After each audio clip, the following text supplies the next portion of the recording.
Hi guys, and welcome to the Gin and Tonic Show. We help Muslims and non-Muslims to handle Islam in the 21st century. My name is Mustafa and this is my co-host in the nick of time. If you wish to talk about Islam, the ideology, you have come to the right place. We cover current Islamic news, Islamic scripture, some crazy comments, and a weekly topic about Islam to examine, critique, and analyze. If this is not enough Islam for you, please drop by our Discord to discuss any further questions about Islam. We condemn any form of discrimination, violence, misogyny, slavery. However, we do embrace free speech and criticism if it's factual and correct. Thank you for stopping by and enjoy the Gin and Tonic Show. Hello, everybody. We are here in the Gin and Tonic Show. How is everybody doing today? Nick, how are you? I'm doing well. I'm going to go get my third microchip placed in by the government. And we are joined also by author Faiz King. Hey, how's Welcome it going? back. Thank you for having me. Oh, how are you doing today, Faiz? I'm doing pretty good, not bad. How about you? No, I'm doing okay. Was watching some wrestling earlier, and then I had this brilliant idea from wrestling, floods.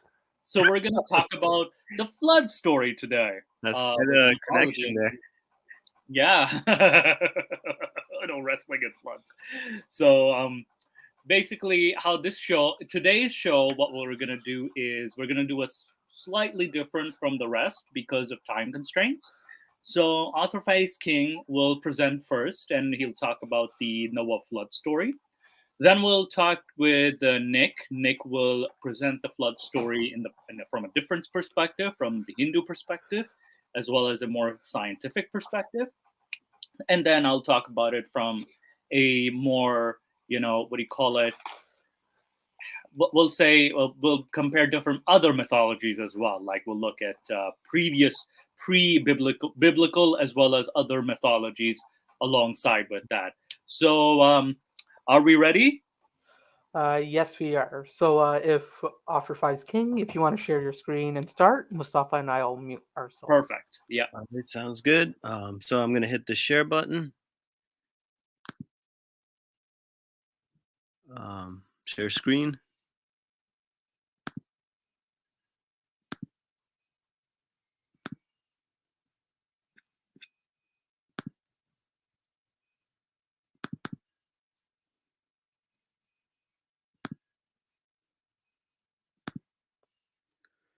All right. I hope everyone can see my screen.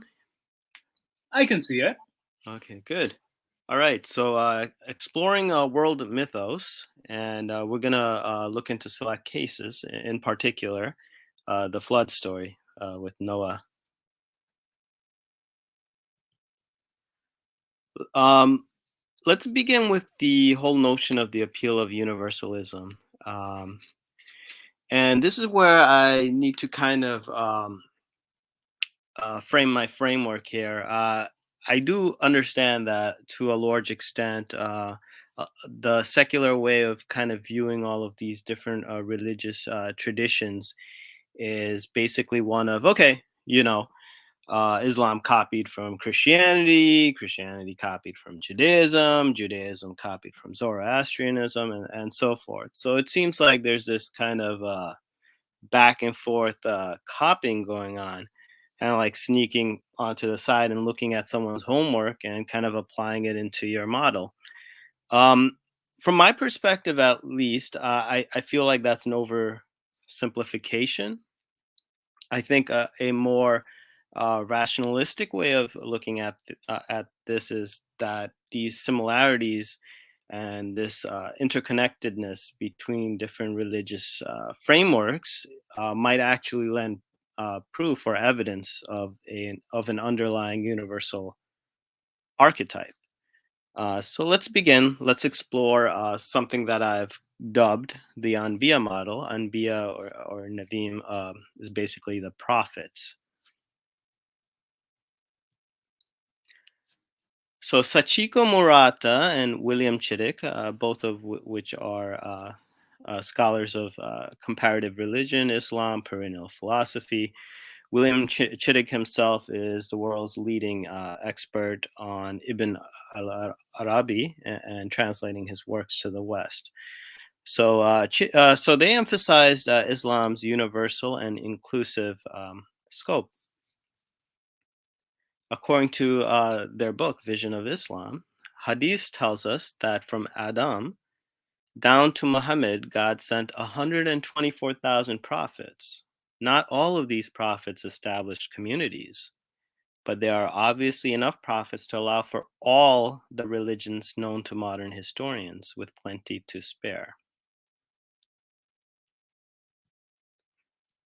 And this, of course, is based on Quranic verses themselves. It didn't just come out of the blue.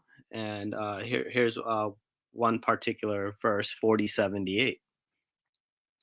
We did aforetime send messengers before thee. Of them there are some whose story we have related to thee, and some whose story we have not related to thee. It was not possible for any messenger to bring a sign except by the leave of God. But when the command of God issued, the matter was decided in truth and justice, and there perished there and then those who stood on falsehood. And again, Quran 16:36, indeed we sent forth among every nation a messenger. So there is supposedly a human inclination to create gods. In Islamic metaphysics, there's the idea that humans were created in God's image, and we embody certain attributes or the 99 traits of God in some magnitude, in some degree. So when we do partake in the God creation process, what we're doing is we're actually kind of projecting these traits into a God format. So let's consider the philosopher Thomas Carlyle and his quote, "Man always worships something.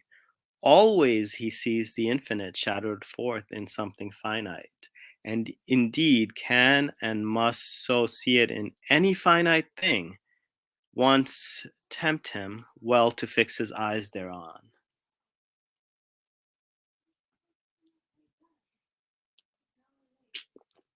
The human inclination to create gods. Equipped as he is by his very nature for worship, man cannot not worship. And if his outlook is cut off from the spiritual plane, he will find a god to worship on some lower level, endowing something relative with what belongs only to the absolute. And this is by Martin Lings. He's also he's an ex-atheist. He's a perennialist as well. He's a Shakespearean scholar, and he's responsible for one of the finest biographies of the prophet out there. So basically, we take something relative and we transcend it and give it absolute qualities. So the Quranic message, the Quran aims to demythicize and revert them back to their primordial archetypes. The Hindu pantheon, for example, for example, you will find in the Quran the 99 attributes of God, and this is basically things like the creator, the sustainer, the destroyer. They appear in Hinduism, but in deity format. In Islam, they mostly appear as symbols.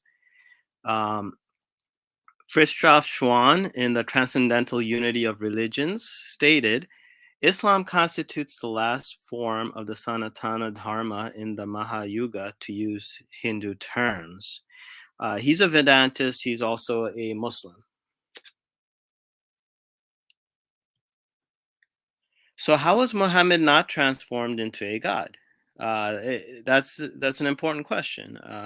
And sorry, I'm gonna interject in their phase, but what is the relevance of this to the flood myth specifically? Oh, it goes into it. I'm connecting the whole idea of the different traditions and how they're combined.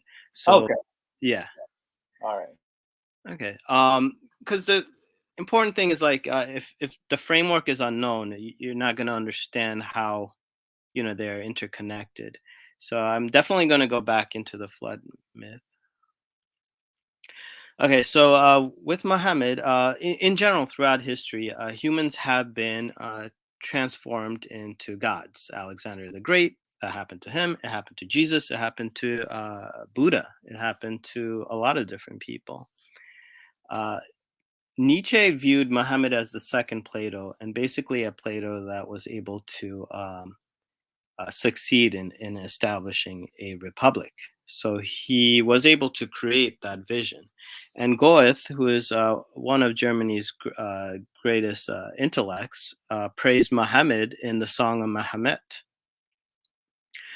Now, what happened with Muhammad? And why wasn't he turned into a god if his status is so universally known?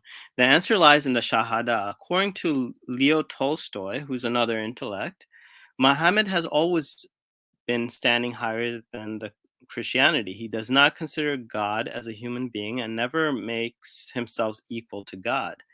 Muslims worship nothing except God, and Muhammad is his messenger. There's not any mystery and secret in it. So the whole idea of there is no God but God, and Muhammad is the messenger of God, it's kind of solidifies Muhammad's relationship as a man towards God, as a servant. So the whole, and this is basically embedded into every Muslim testimony.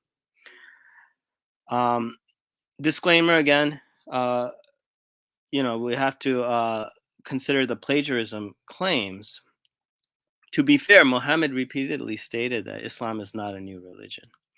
It was a restoration of Abrahamic way, or Milatu Ibrahim. He was the last of 124,000 prophets and 315 messengers. That means that at least 124,000 other individuals repeated the same message, with a few exclusive variations due to culture, customs, and the limitations of the time period. Now, we must ask a better question than this. Instead of reflexively defaulting to plagiarism, let us take a moment to reflect.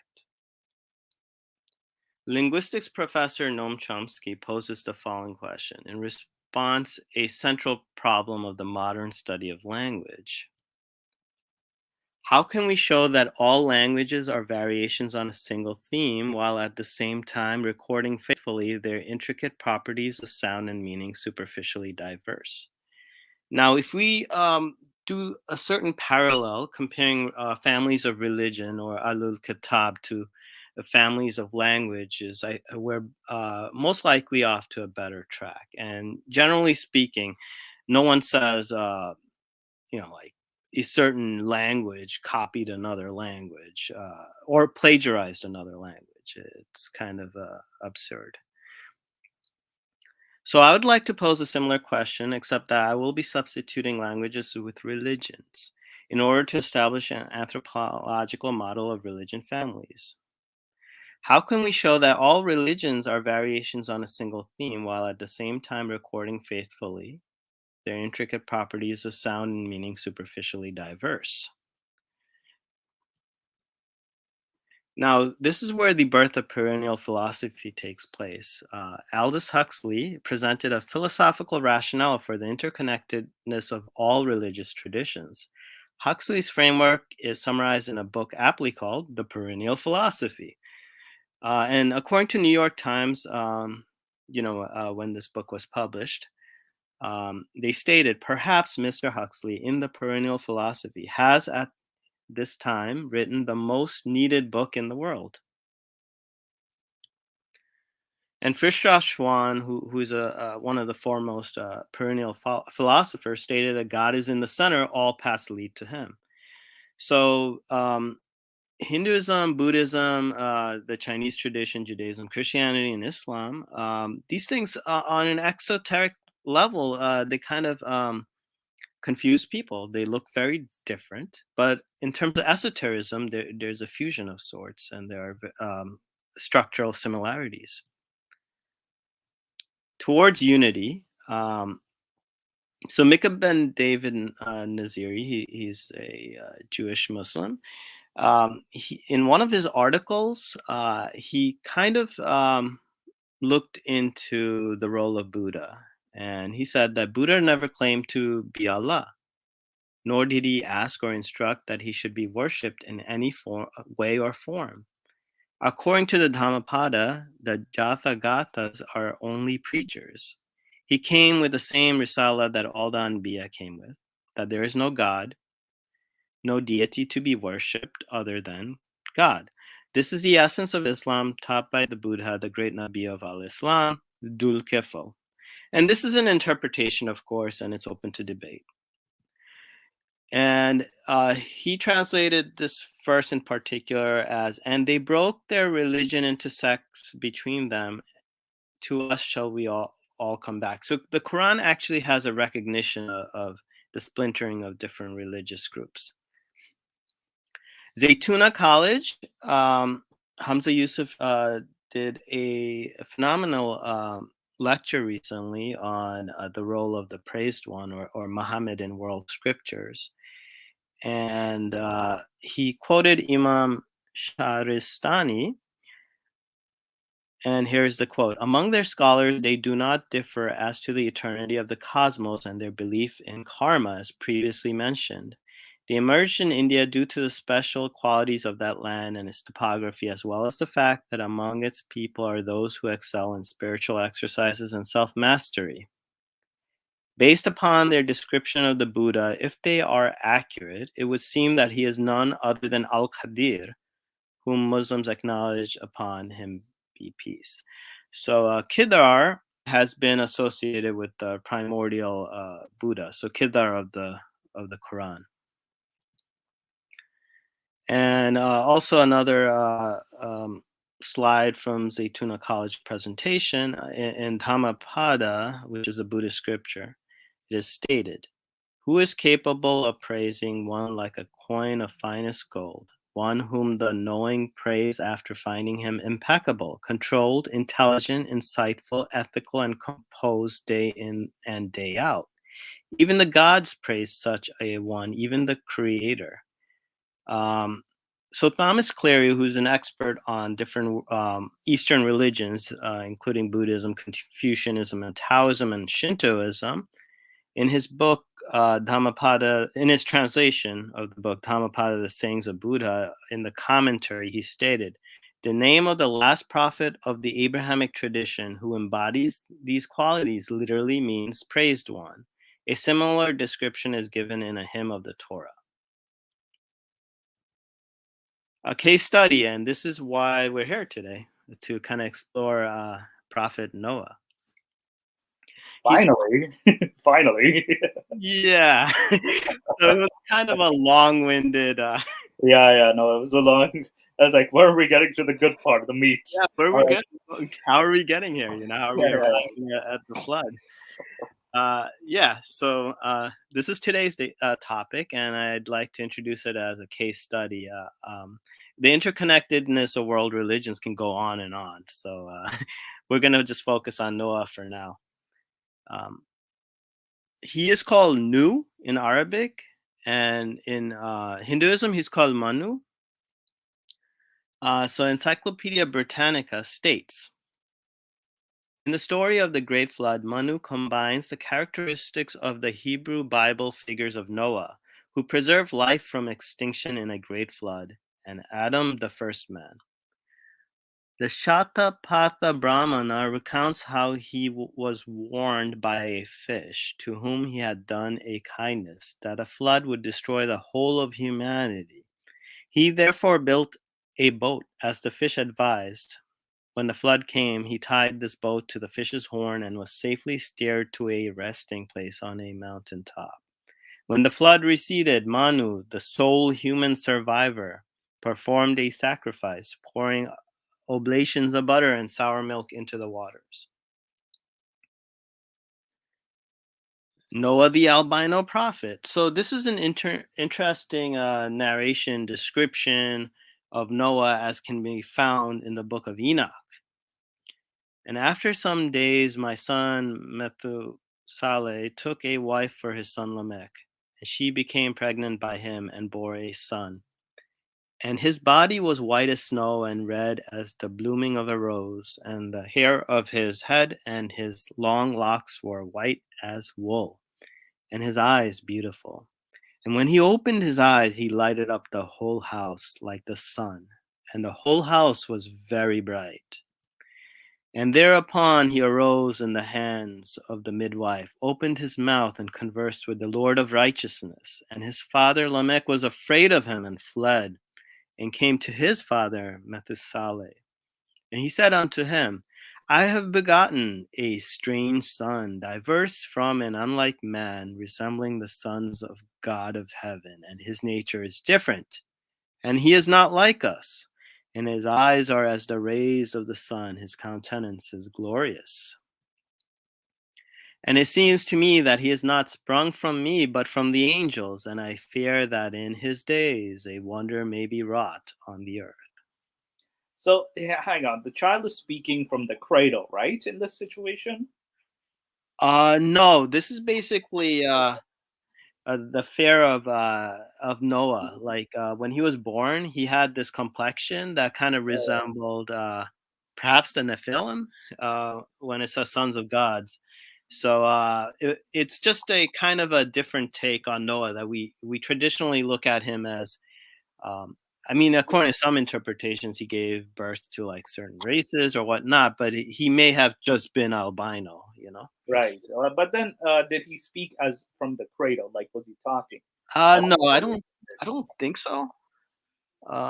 Does sound so, like, go to the previous slide. Go to the Uh-huh. previous slide. And his father thereon, the midwife. The if of the midwife opened his mouth and conversed with the Lord of righteousness. So isn't this child talking in the second line? And therefore he rose in the hands of the midwife, opened his mouth. Oh, Conversed with perhaps the actually Lord. that's actually a good line that you picked up. Yeah. And it's Uh, very similar to the Jesus story from the Quran too. So it uh-huh. does indicate like, there is some inspiration from here that could have been. Yeah. It's Quran. interesting that you picked it up. I was actually focusing on his albinism, you know. Yeah. No, I picked up the fact that he's talking. So there's definitely, at least from my perspective, there's definitely something's fishy Some here. parallels going on, yeah. Yeah. All All right. right, you can continue. Uh-huh. So is Noah's lifespan truly implausible? So if we look at the Quranic verse, and of course there's something similar in the Bible, indeed we sent Noah to his people, and he tarried among them 1,000 years, all but 50. So the flood seized them while they were evildoers. So this is a guy that was 950 years old. We kind of laugh at that idea because we don't really have any human models of that sort that exists currently. According to motherboard contributor Corin Fife, I guess, explores the optimum lifespan of humans in the absence of disease in his article. How long could humans live if all diseases were cured? In short, the answer is a respectable 8,938 years on average, long enough that humans born in the Neolithic period would still be alive today. That's a very massive claim. Yeah. Very massive. I mean, that's almost like what, 10 times more than what Noah was. Yeah, no, honestly, it's a very, very massive claim. Like, did they back it up with the studies or anything like that? And what about the deteriorating of the body parts as well? To get to that in the next slide. All right. To confirm the soundness of the design, the author consulted Dr. Catherine Keyes, Associate Professor of Epidemiology at Columbia University's Mailman School of Public Health. According to Keyes, calculating the incidence of types of death and in a population based on the statistical likeness of accidents is sound, even if the list of causes selected by post-stats are incomplete. So there's a certain basis to it. And elsewhere in the article, it says that epidemiologists, they generally don't focus that way, but there is some truth to these claims. It's not. I mean, here's the problem, because then you're gonna compete for resources. Then you have the other factors you're kind of including, not just one's health, but also like other humans, because you're also reproducing at the same time. Right. That's gonna pose a problem, isn't it? that would pose a problem. The issue is how far back in human history was Noah, right? I mean, if I mean, no, that's not what you brought up. What you brought up is like, humans can live up to almost 9,000 years. yeah, that's according to this claim, and this is where I explain my rationale. And also, what's the relevance of this to the entire flood mythology itself, too? Oh yeah, I'm gonna get into that. I'm just kind of looking at the various facets of who Noah was. So it is entirely conceivable that the disease burden of antediluvian populations may have been minuscule enough to sustain individuals with centuries long lifespan. It really depends on how far back Noah lived in the timeline of Homo sapiens. Several generations of interbreeding with archaic hominids may have contributed to our premature demise by introducing a host of untoward disease processes and afflictions. The Great Regional Flood, which is what I like to call it. The Quran, at odds with perhaps every other religious tradition, insists upon a regional flood that was restricted to the people of Noah. Now, the Quranic narrative does mention floodgates of heavens, like the heavens literally opened up, which does seem to suggest a massive flood. But even if it's localized to, say, Turkey or one part of the world, and you want to flood the entire ecosystem there, it would probably require a tremendous amount of rain anyway. Just to interject, where are you getting this Islamic tradition from? Like, Oh, where are you making this claim like from that it was the regional flood? of the heavens opening up. No. Where is the claim that this is a regional flood? Like, is it specified? Oh, okay. That was actually made by or Maurice by a scholar? Bucaille, and it's based on Quranic narrations that I'll No. Wait, go back. Uh-huh. Who is it based on? Oh, like Maurice Bucaille. He was the author of the Bible, the Quran, and Science.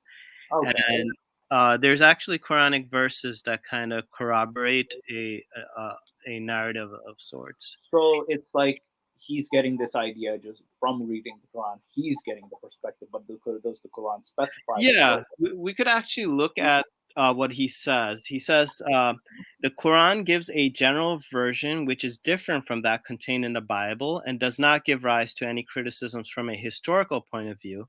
It does not provide a continuous narration of the flood.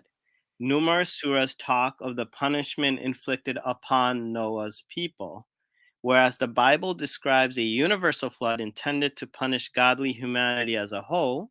The Quran, in contrast, mentions several punishments inflicted on certain specifically defined communities. This may be seen in the verse, we gave Moses the scripture and appointed his brother Aaron with him as vizier. We said, go to the people who have denied our signs. We destroyed them completely. When the people of Noah denied the messengers, we drowned them, and we made of them a sign for mankind. We destroyed the tribes of Ad and Thamud, the companions of Ras, and many generations between them. We warned each of them by examples, and we annihilated them completely. So, my closing statements: the Quranic narrative of the flood appears to provide a happy medium between what we know from the archaeological record and the various flood stories that have surfaced around the world. It confirms a massive flood, one that would surely form the basis of countless flood myths, but falls short of declaring the flood global. It was a great flood indeed, but it was also Noah's flood. All right. Thank you for that presentation. I just have one more question about the animals. So then why did they collect every animal around? So, and wasn't Noah seen as the second Adam in the Quranic and Islamic perspective? He was considered one of the five great prophets, yes. No, but was he considered a second Adam? Wasn't he considered a second Adam? As in restarting humanity? I don't think so. I think like the animals he collected was from a local ecosystem, just to kind of preserve the integrity of that ecosystem and whatever existed there. I don't think he was responsible for repopulating the earth or anything like that. I think that's more of a Christian I kind of. find that consistent with the Islamic narrative too, because even with Islamic scholars have stated this similar story. I And mean, it's today they look at possible because yeah. like Tabari, for example, when he creates his creationist narrative, some of the information that he can't find directly from Islamic sources, he might actually fill them in with Jewish or Christian sources. So it's a lot of back and forth going on. So trying to isolate what is purely Islamic and what became Islamic isn't exactly an easy task. But how I see Islamic, how I see is that it's not specific, it's open to interpretation, Hmm. but it claims to be the final message, so it just leaves everything vague. So it kind of like, falls short of its objective.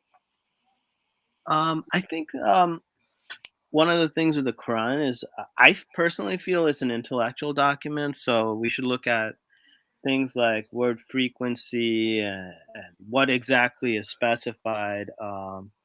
So Now, when now it's keep in mind, full of you're Noah, going into the linguistics argument, but right? keep in mind what I'm asking is, shouldn't it be more specific, especially if the author is a god? Shouldn't it be at least more specific, clarify that whether it's a myth or not, whether it was local or global? It Well, should specify it that. said the punishment was sent to the people of Noah. Unless the people of Noah was the entire world, I'm not sure Yeah, what else it could possibly mean. yeah, but keep in mind, a god should have been more specific. Like, was this flood global? Was this local? Like, where did it So, come from? This god kind of missed out all these details. here's another way of looking at it. It said that the ark, right? It finally rested on Mount Judy, which is similar to what the Bible says with Mount Arafat or Ararat. And Judy is kind of located in that general area. Now, if the flood was global, it wouldn't have the ark wouldn't have landed on a mountain that's near the same region that Noah lived, right? Unless But it. does it specify where Noah lived, though? Mhm. Does the Quran specify where Noah lived? Previous. Um, it doesn't, but I think the Bible Right. states that it's around the Turkey area, right? That's All right. again now. Mustafa. So Pio wants to see if he can join in as well. So I think we can keep the discussion on hold for like a few more minutes, do our presentations, and then once we open up the audience discussion, so this will be a fair point to discuss on. Yeah, and also, um, basically, I want Nick to also present. So Nick, because we want to get you, because you have to go somewhere as well to get your shot. So Yeah. you have your appointment. So I think you can go next now. All right. So So I'll sorry, Pio, we'll just hold you off for a bit. yeah. Then I'll actually pull up, and in that my section, I'll get you on. Make sure you don't drink too much. Okay, Pio? So where the hell is this PowerPoint? Let me just share screen here. Pio. Come on, share screen, and right here. Can you guys see my screen? I can, yes, I can see your screen. Yeah, I see it. Perfect. Yeah. All right, so let me just open it up. No, piss off, not now. Start from beginning. All right, so basically, for the flood myth itself, I'm going to bring in the reference to Hinduism. And I know that we discussed it briefly, but I'm going to go over the historical side, or the Dasavataram in Hinduism. All right. And basically, in Hinduism, we got 4 yugas. It's the Satya Yuga, the Treta Yuga, the Dwapara Yuga, and the Kali Yuga. And Lord Vishnu came down multiple times, but there's 10 major ones that we worry about. Now, the first avatar of Lord Vishnu is called the Matsuyavatara. And he's basically, the Matsuyavatara is the fish avatar where Lord Vishnu came in the form of a fish. And and it's first mentioned in the Saptana Brahmana, or it's And also sorry, known as Nick. the I'm gonna Yajurveda. sorry, Nick. I'm gonna interject. Just to clarify, is Vishnu seen as this figure like a savior? So he's supposed to be the preserver. So there's Right. in the trinity of Hindu gods, you got Brahma who creates, Vishnu who maintains, and then Shiva who absorbs. So it's translated as destroy, but the word is actually closer to absorb. You are Right. created by Brahma, you're maintained by Vishnu, and once you die, you get absorbed into Shiva. So he doesn't actually destroy you in a sense. You just become one with Shiva.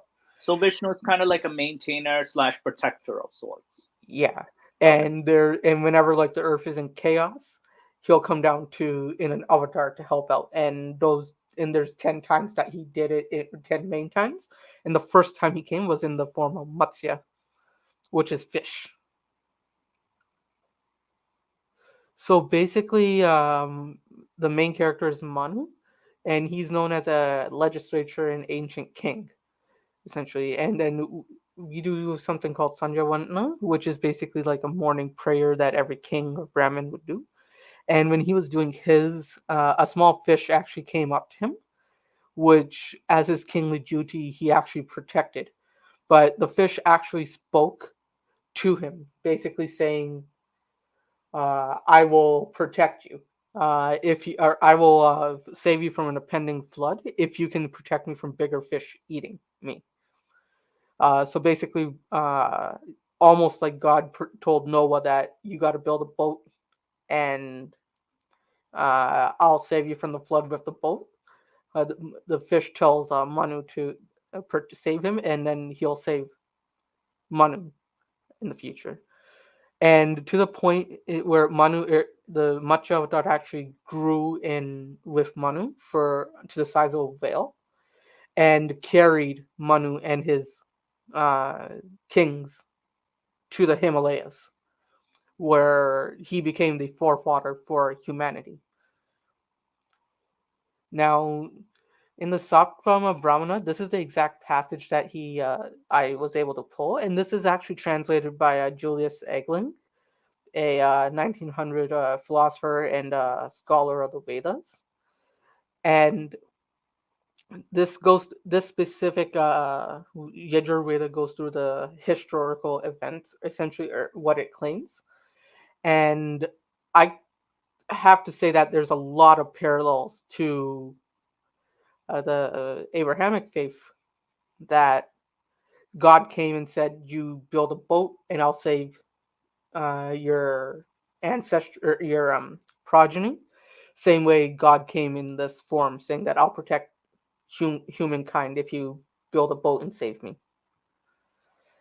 So when was this? This actually predates the writing of the Quran by quite a bit, according to Arthur Burrdale Keefe, who's another linguist. It was actually written in the Brahmana period, or the golden age of Vedic Sanskrit, from 800 to 600 BC in the Iron Age India. Yeah, just to And interject, like the Quran was written in 7th century ACE, or after Common Era, and this is before 7 centuries before. So we have an entire 1400-year difference between the Quran and the this story, the Shatama Brahmana. yeah, and another historian basically narrows it down a bit more, basically saying it might be between the 7th and 6th century. So that's I just wanted to bring that up, because there was when I initially heard the flood story, this is our equivalent in Hinduism, and it's a lot older. And I know Mustafa will be bringing up a lot more, Yes. historical accounts. Oh, is that it? Is that all? Yeah. Oh, yes, wow. that was just for passages. Yeah, I want to keep it quick by just bringing up the passages and when it was started. Okay. As well, so we can open up for a Q&A later. Oh, Author Face, did you have any questions? No, I haven't had any questions, but yeah, it was like a very short but like very informative presentation. But Nick, And Faiz actually mentioned this. Faiz, you mentioned the story of Manu as well, Uh-huh. that he offers a sacrifice. So it's does it specify like what was the sacrifice that was offered to the gods? Is it So like, this, oh, sorry. yeah, go ahead off fast again. Yeah, go ahead off fast again. Wasn't it like butter or something? Butter and Yeah, Yes, it was butter and a clean pot. interesting, because like the biblical version also has an animal sacrifice, and especially with what do you call it? He offers, and not only in the biblical version, but also in the Sumerian version as well that we're going to look at. So I can actually pull up my at least the earliest version that I found, and then yeah, we'll say we'll then be more specific about the flood. Just give me a second here, guys. Whoops. Sorry. So I'm gonna share screen. So share. Oh, nope. Chrome tab. All right. So I was gonna like this is kind of like my personal research. Can you guys see? yeah, I can see.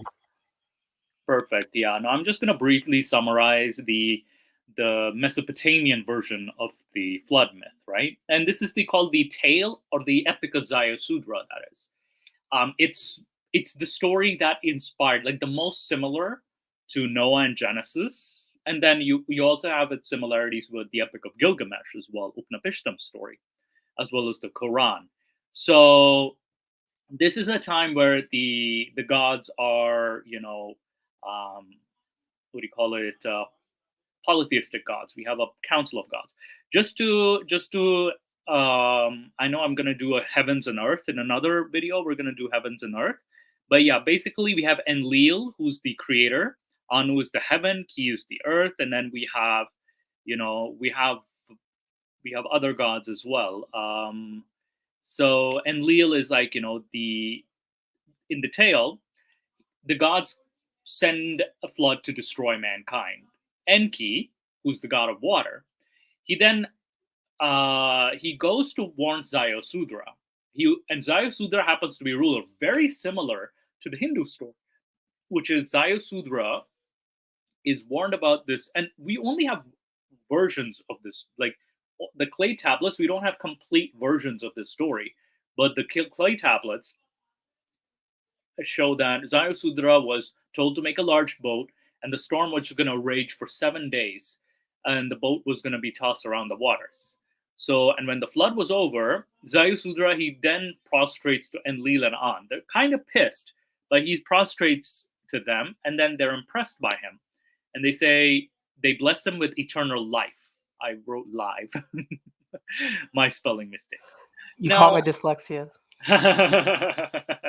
another version of the same story with Enlil that I found was that Enlil was trying to sleep after creating humanity, but then humans were making too much noise and he needed some sleep. So he's like, in order to shut them up, he sends in a flood. So that's how those are two other versions of the Mesopotamian versions of the story, which kind of become a bit very ridiculous.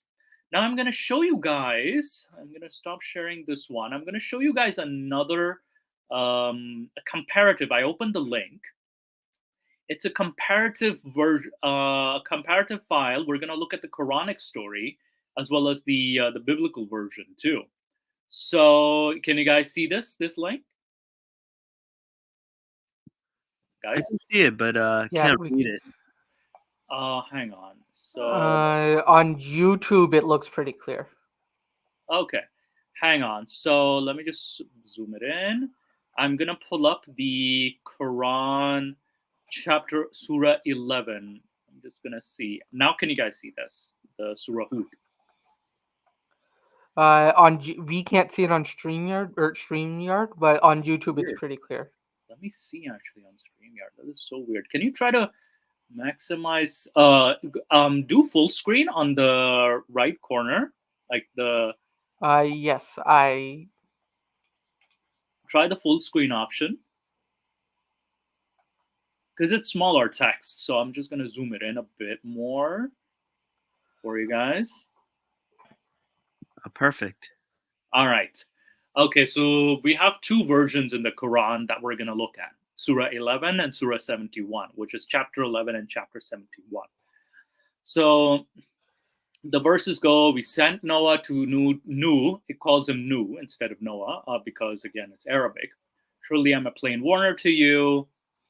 I shall not serve Allah. Surely I fear punishment of a painful day. But the chief of those who disbelieved among his people said, we do not consider you but a mortal like ourselves, and we do not see any have followed you, but those who are the meanest of us at first, thought, we do not see in you any excellence over us. Nay, we deem you liars. Interesting word, he was meanest. He said, O my people, tell me if I have with me clear proof of my Lord, and he has granted me mercy from himself, and it has been made obscure to you. Shall we constrain you to accept while you are averse from it? So, like, where's the clear proof? And then they respond, and then he further asks, and O my people, I ask you not for wealth in return for it. My reward is only with Allah, and I'm going to drive away those who believe. Surely they shall meet their Lord, but I consider you a people who are ignorant. And O my people, who will help me against Allah if I drive them away? Will you not then mind? And I do not say to you that I have the treasures of Allah, and I do not know the unseen, nor do I say that I am an angel, nor do I say about those whom your eyes hold in the mean estimation that Allah will never grant them any good. Allah knows best what is in their souls, and for what is surely be unjust. There's a little argument that they have. And they said, oh, no, you have disputed with us and lengthened the dispute with us. Basically saying, shut up already. Therefore, bring to us what you threaten with us if you are one of the truthful ones. So they're like, okay, bring it on. He said, Allah will only open to you if he please, and you will not escape. And if I intend to give you good advice, my advice will not profit you if Allah intended that he should leave you to go astray. He is your Lord, and him shall you be returned. Or do they say he has forged it?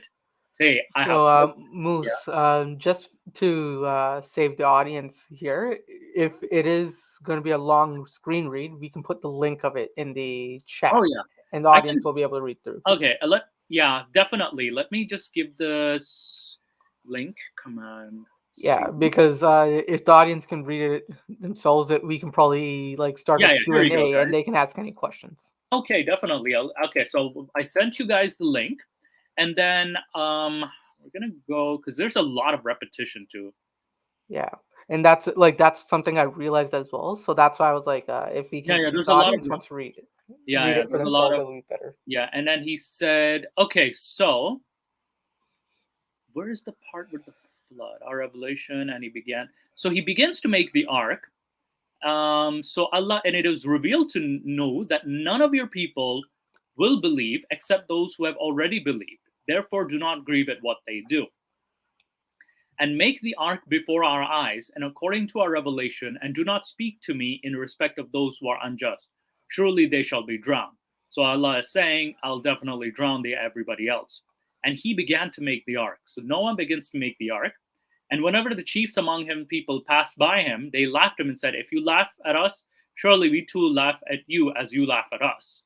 So Noah was also making fun of them as well. So shall you know that it is on whom will come chastisement, which will disgrace him, on who will just might come down. Oh boy, this is good. I hate that word, chastisement. Until when our command came, so the Lord's command comes. Water came forth from the alley, from the valley, alley. We said, carry in it all of things. It doesn't tell you the story in order. So it's like our command came and the water came forth from the valley. We said, carry in it two of all things, a pair and your own family. So two of all things. It doesn't say animals, except those whom the world has already gone forth. And there. All right. So basically, Noah and God were talking trash, and God was like, "Hey, Noah, let's nerf everyone. Build a boat. Whoever's our gang we're gonna save them. If not, yeah, they're gonna get nerfed. In Yeah, essence, right? basically, in essence, yeah. Whoever's Alright. so, and therefore, not only a few people believed in Noah, especially for 950 years he spent on this earth. It's kind of, it's kind of not a good achievement. Yeah, And So, but we have to realize he might have been an albino. So imagine being an albino and having but then people. the Quran doesn't say he was an albino. No, it doesn't. Exactly. So we're going with the Quranic narrative, what the Quran specifically says. Mhm. Anyway, alright. yeah. So So yeah, the link for this is in the chat, right? yeah. Yeah. So embark. So and then he said, embark in it in the name of Allah, be it sailing and anchoring. Most surely my Lord is forgiving, merciful. And it moved on with them a midway. So they go on this journey, and then Nuh calls out to his son, and he was aloof. Oh, my son, embark with us and be not with the unbelievers. So his son betrays him. And he said, I will betake myself for refuge to a mountain that shall protect me from the water. So the son climbs up to the mountain. Noah said, there is no protector today from Allah's punishment, but he who has mercy. And a wave intervened between them, so he was of the drowned. So Noah's own son gets drowned in the process. So I even heard this plot somewhere. Are you sure this isn't some ancient mafia story? Or have you guys seen Russell Crowe's Noah? That one is over the top. I cried. this. Well, I haven't seen it, but I definitely know any Noah story. I've seen like Evan Almighty, so those. It's a modern take on the Noah version, except it's part 2, the sequel. So it's definitely bizarre as well. Mhm. Yeah. Uh, So yeah. and then we'll continue with and earth, oh earth, swallow down your waters. So the flood is over, and oh cloud, clear away. So the cloud clears away, and the water was made to abate, and the affair was decided, and the ark rested on the Al-Gudi. Al-Gudi is what is the Al-Gudi? Hang on. It's Al Judy. Al-Gudi. It's usually spelled with a J, and Uh-huh. that's in the Turkey area. Okay, so it's Mountain Al-Judi. It Yeah. was one of the divide According to between the the Armenian. Bible, he lived in Iraq, so the ark itself finally rested on the top of Al Judy in Turkey. Okay, so this is what the Quranic author is referencing to. Mm-hmm. And Noah, he cried out to his Lord, my Lord, sure my son is of my family, and thy promise is surely true. Noah's kind of still weirdly upset over his son, and thou art the most just of the judges. He said, oh no, surely he's not of your family. Surely he's the doer of other than good deeds. Oh, therefore, ask me that of which you have no knowledge. Surely admonish you, lest you may be ignorant. So the Lord is like, he's basically saying your son was, a traitor. He's like, my Lord, I seek refuge in thee from asking thee of which I have no knowledge. And if thou shouldst not forgive me, have mercy on me. I should be of the losers. And it was like, oh no, descend with peace from us, blessings on you, on the people among those who are with you, and there shall be nations whom we will afford provisions, then a painful punish from us shall appear. These are the announcement relating to the unseen, which we reveal to you. You do not know them, neither you nor your people before us. Therefore be patient. Surely the end is for those who guard against evil. So this is the chapter 11 version. Then the story is told again in chapter 71. So it's repeating, the story, it repeats itself. Oh no, here we go again. Yeah, it's a second version. So it's in a later chapter. So Noah, So it's a sequel. It's not a sequel, it's a remake within the same universe, that is. You didn't get my pun. It's a sequel. Sequel. So the Lord says, surely when sent Nuh, again, Muhammad, either it's Muhammad or the author of the Quran is saying, warn your, we sent Nuh to his people. Now here they say to his people. In chapter 11, they don't say it. As Faiz pointed out earlier, to his people. It's only in chapter 71, much later, 60 chapters later. Warn your people before there come upon them painful chastisement. He says, I'm a plain warner. Again, kind of a repeat. Then you should serve Allah. Be careful. He shall forgive you for some of your faults. And then he said, oh my Lord, I have called people night and day. So he's like, I'm tired. I'm called but my call has only made them flee the more. So they're like avoiding him. And whenever I call them, thou mayest forgive them, but they put their fingers in their ears, cover themselves in their garments, and persist. They are puffed with pride. Basically, I can kind of imagine Noah as being this weird guy in the subway, just shouting biblical Quranic verses, and then we're like, oh. Isn't he like he sounds like a like one of those Instagram models? Only God can judge me. Then surely I shall call them aloud, and then surely I spoke to them in public, and I spoke to them in secret, and then I asked forgiveness. He will send down upon you a cloud, pouring about abundance of rain, and help you with wealth of sons, and make gardens. So he's and make you for you rivers. What is the matter? So he's like saying, okay, he'll send upon a cloud, he'll pour it down, and then he'll help you with wealth and sons, make for your garden. So apparently the rain's supposed to be a good thing first. And then what is the matter with you? That you fear that not the greatest? And indeed he has created you in various grades, and do you not see how Allah has created the seven heavens? Okay, and make another reference to seven heavens. Made the moon therein, made the sun a lamp. So moon has a light, even though this is also scientifically incorrect. It's a reflected light. It's not the light therein. Allah has made you grow out of the earth as a growth, and then he returns you to it. So a lot of they're in. So Nu said, they have disobeyed, followed with home those with wealth and children have added him to him nothing but loss. And here they have planned a very great plan. No, by no means leave your gods, nor leave Wad, nor Suwa, nor Yagus, Yok, and Nasser. Interesting note we have here.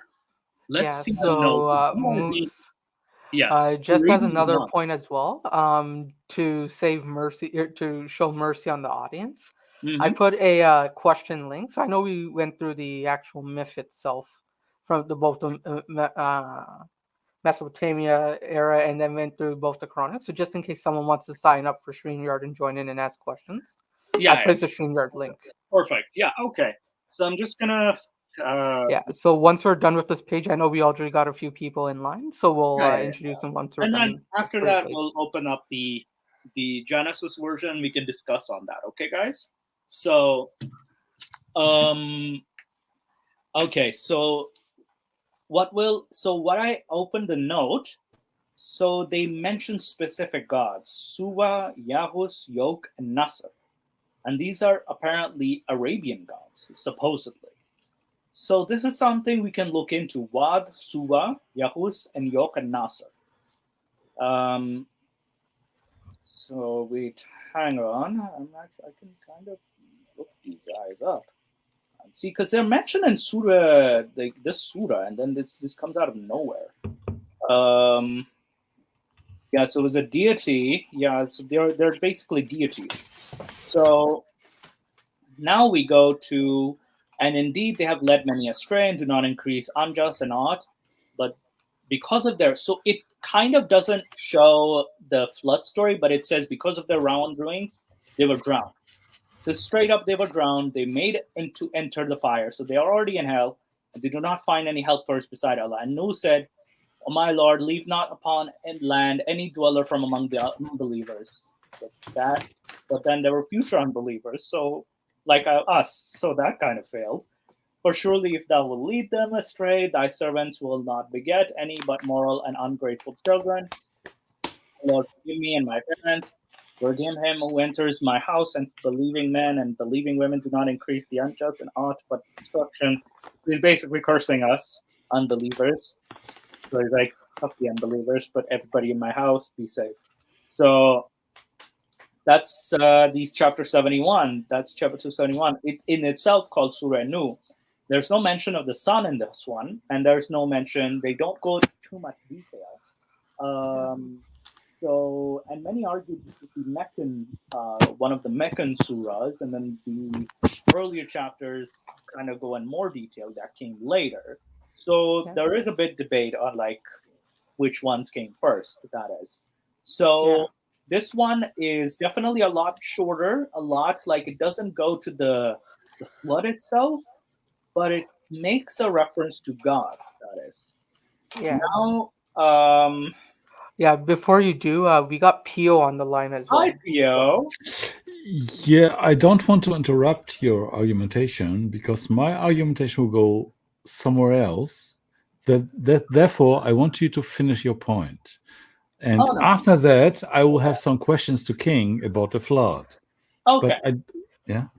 Okay, sure. Do you want me to, because it's the Genesis, there's 6, 7, 8, 9. Like quickly go over Genesis, that is, and then you can ask your All right. questions. So, yeah, like the only point, the link is in the chat. But yeah, go over Genesis, and then we'll take the Q&As just to. Yeah. We want to have enough time to actually answer any questions that the audience might have. Yeah. Right. So far, we discussed the Hindu version. We've discussed Zayasudra, the 2 Mesopotamian versions. We've seen the Quranic version. Now we're going to see the biblical, which was more than 1,000 years earlier than the Quran itself. So it talks about when men began to, like, the daughters were born to them, they began to multiply. The sons of God. So it talks about the sons. So the Bnei Elohim are sons of gods. And then Yahweh said, my spirit shall abide in the water. The Nephilim were on the earth in those days, and also afterward, the sons of God. And Yahweh saw that the wickedness of man was great in the earth. So he's kind of pissed at man. And Yahweh is sorry that he made man, and it grieved him to his heart. He's like, I will blot out man, and I will have created from the face, the ground, man, and be scraping things from it. I'm sorry I've made them. So he's very pissed. But Noah found favor in his eyes. These are the records of Noah. Noah was a righteous man, blameless, walked with God. Noah had 3 sons. So it actually gets more specific. Shem, Ham, and Japheth. And now on the earth was corrupt on God's sight.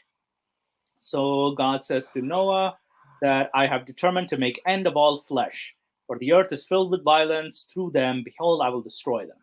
Make yourself an ark. 2 points here. 1, so he's going to end all killing with killing. Yeah. And 2nd point, hey, Stops. Offerfice King, this is Stops. He was the host before us. Oh, hey, how's it going? Stops, you there? Hi. Good evening. Good evening, Stops. You finally made it, Stops. Yeah, I thought I was on time, but I'm actually an hour late, I think. That's okay. That's okay. You've, at least I'm happy to have you, and we'll have a nice discussion. So I think we just covered, so Stops, just to summarize, Faiz made his presentation with, how his claim was, the myths, weren't plagiarized, but they were inspired because of the 124,000 prophets. Nick explained the story from the Hindu version. I just went over the Quranic version, chapter 11 and 71, and now I'm going over Genesis. Like, what does Genesis say? Which is the most well-known. And I also covered Zayasudra as well, the legend of the tale of Zayasudra, very briefly. And now we're covering. We've actually covered six versions of this story. So this is the Genesis version. So here we are. Is this the story of the Ark? Yes. Oh, did you go through Matahazi and the Sumerians as well? Gilgamesh? Yeah. I went through the Zayasudra version, like the earliest Mesopotamian versions. Oh, okay. And then we'll even look at the Gilgamesh version as well. So there's there's Sumer. Yeah, so this is entire. There's Gilgamesh, there's Altrahasis, there's Babylonia. But there's so many versions. We even looked at the Quran. So we're looking at the Genesis right now. So fascinating. Yeah, and I found this link, and I actually shared the link with the audience too. So excellent find. So he says, this is where he specifies the length of the ark, 300 cubits, its breadth 50 cubits, height 30 cubits. So it specifies the the ark measurements, and then also the Lord says, go for wood, cover it, and make a roof on the ark. And then I will bring floods of water upon the earth, destroy all the flesh, which is the breath of life under heaven. Everything in the earth shall die. But I will establish my covenant with you, and you will come into the ark, your sons, your wife, and your sons' wives with you. So it's a bigger family this time. Because the Quranic version only mentioned the son, who also drowned on the mountain. Whereas this one hasn't mentioned that so far. And every living thing called flesh shall bring two of every sort to keep alive with you, of the birds according to their kinds, every creeping thing, blah blah blah. So they every sort of food that is eaten, store it up. I should serve food for you. And Noah did this. All God commanded him. Now this is in Genesis chapter 6. In chapter 7, it says, "Then Yahweh said to Noah, go into the ark, you all your household. I have seen you righteous before me in this generation. Yeah. Take with you 7 pairs." It's now specific. 7 pairs of all clean animals. Weird description. The male and his mate, and a pair of animals that are not clean, the male and his mate.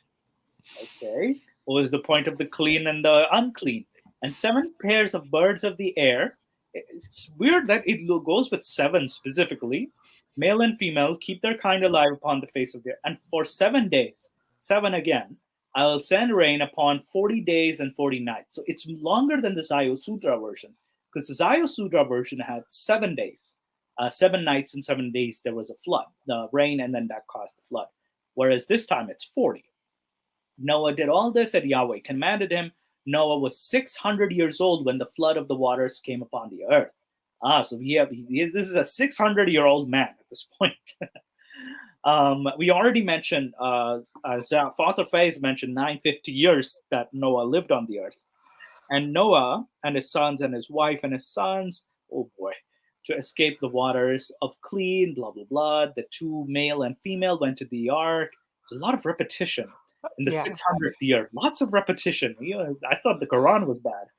On the very same day, Shem and Noah's wife and the 3 wives of the son entered the ark, and every beast according to its kind, cattle. So again, this seems more than just inspiration at this point. Yeah, it seems a little bit more repetitive, don't you think? Now, what I want to know is Noah's workout regime.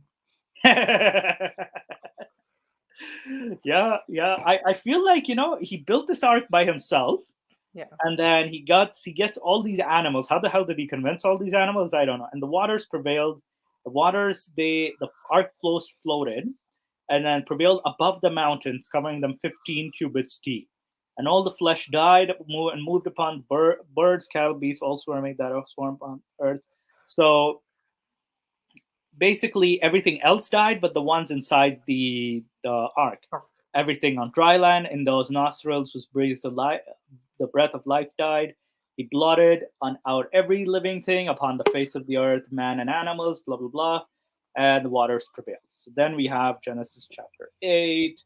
Did he have an aquarium in there for the fish? I don't know. I don't know if the fish even survived the flood. So, Moose, at this point, we're getting a lot of audience members as well, right? So if it is repetitive, we'll actually invite some questions as well. So I know Pio was on. All right, Pio, ask your question.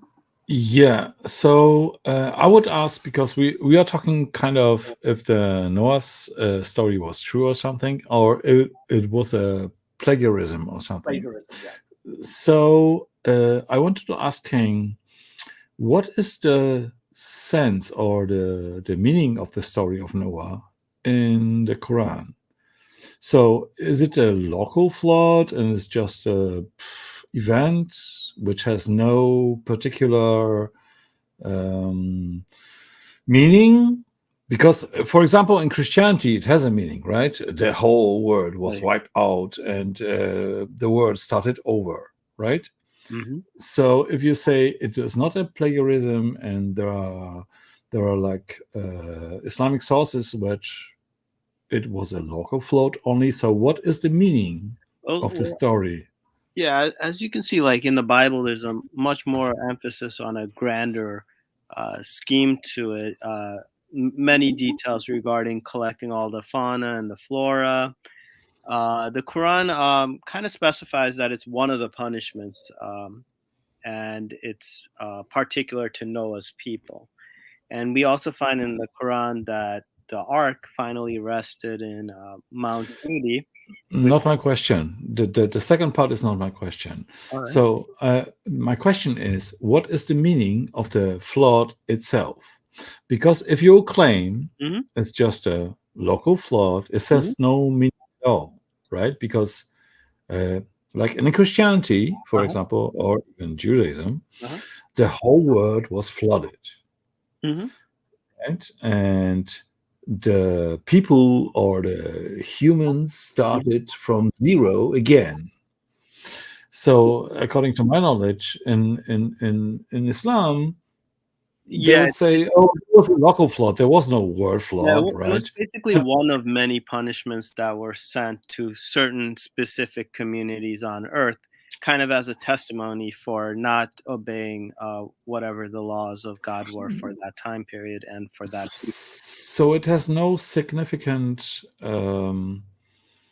Not in a grand result on everybody else. Like some local people were punished, right? But it has no significant meaning to the whole of humanity. Correct.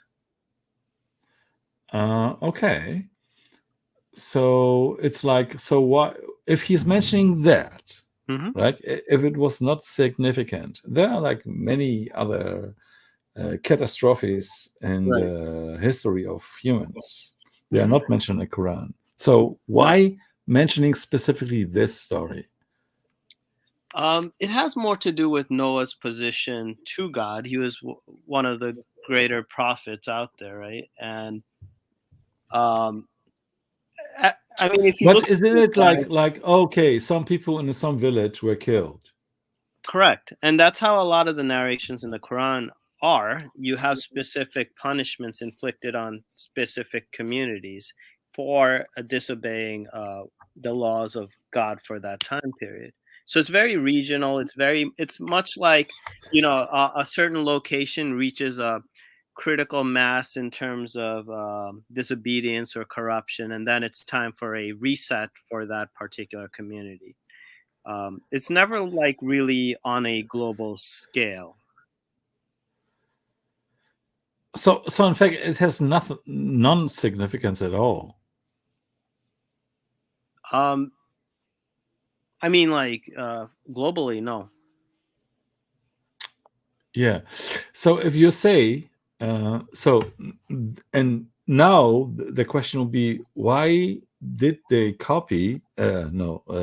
Why they would tell the same story, which was very significant to Judaism, very significant to the Christians, and very significant to the Zoroastrians and the Sumerians and some people before that, right? Because in their culture, this event was the start over, right? Like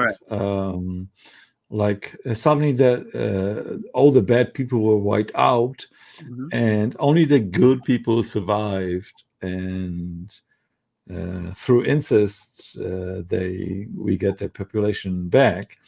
In Islam, it has no significance, but they're repeating the story. Why? I mean, in a sense, you could say it's not a plagiarism. It has its own take, and it's stating that this never actually happened on a global scale. It happened. There was a big flood. It just didn't happen the way other cultures have recorded it.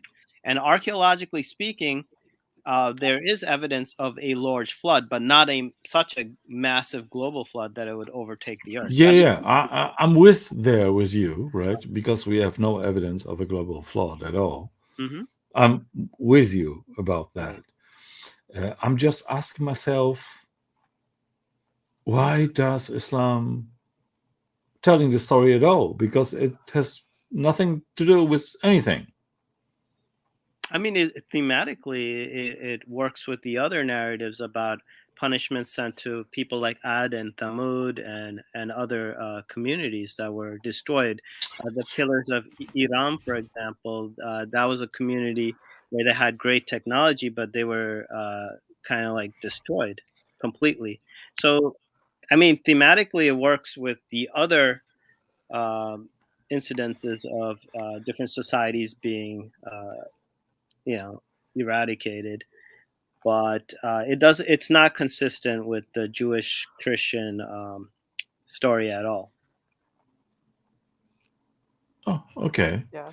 I don't know if it works that way. By the way, hi everybody. I didn't say hi. I'm being very impolite. Hello, Waisa. No, you did Nick, stuff. and I was the only Theo, one who didn't hi. say hi to you. And Yeah, hi to I'm the not chat. leaving I'm just very because you sorry. guys I'm came. being highly impolite here. But author Face King, what an interesting name. You say it's not a global flood or anything. It says in the Quran that it's local. But Pio's question is actually a very good question, because if it is only a local flood, then what is it doing there? Why would you want animals on a boat if it's just 10 square Yeah, kilometers or something? That stupid doesn't story, really right? make sense. Yeah. I think this is where you're going, right, Pio? Yeah, I know what the sense about the story is. If it was only a local flood, it makes no sense that someone takes two pair of these animals or trying to save anybody at all, because they will be surviving all over the place. Well, you're gonna want to restart the ecosystem somehow, because Why you don't need to? You don't need to, because it happens only locally. That's my point. Yeah. Well, Yo, story to But- interrupt you. I'm gonna bounce as well. I gotta get injected with a microchip by the government. good luck. But yeah, see you Alright. guys. All right, good luck. Hey Nick, All right. Good luck Nick, with real that. quick, if you have time, could you send Moose the video and the link? I mean, I could do it also, the timestamp and everything of that video, about, because he also mentioned the moon being a reflection of light. But just asking if you have time when you leave. I'll post the video itself in the private chat, and because you're already online, if you can just direct us to the specific timestamps. 10-4. All right. Anyway, so sorry about interrupting the conversation, but yeah, see you guys. No problem. All right, see you, Nick. Take care. Yeah. Take care. Bye. Okay, now, And play nice. Author Face King, the question is, if you want to answer Pio's question, Right.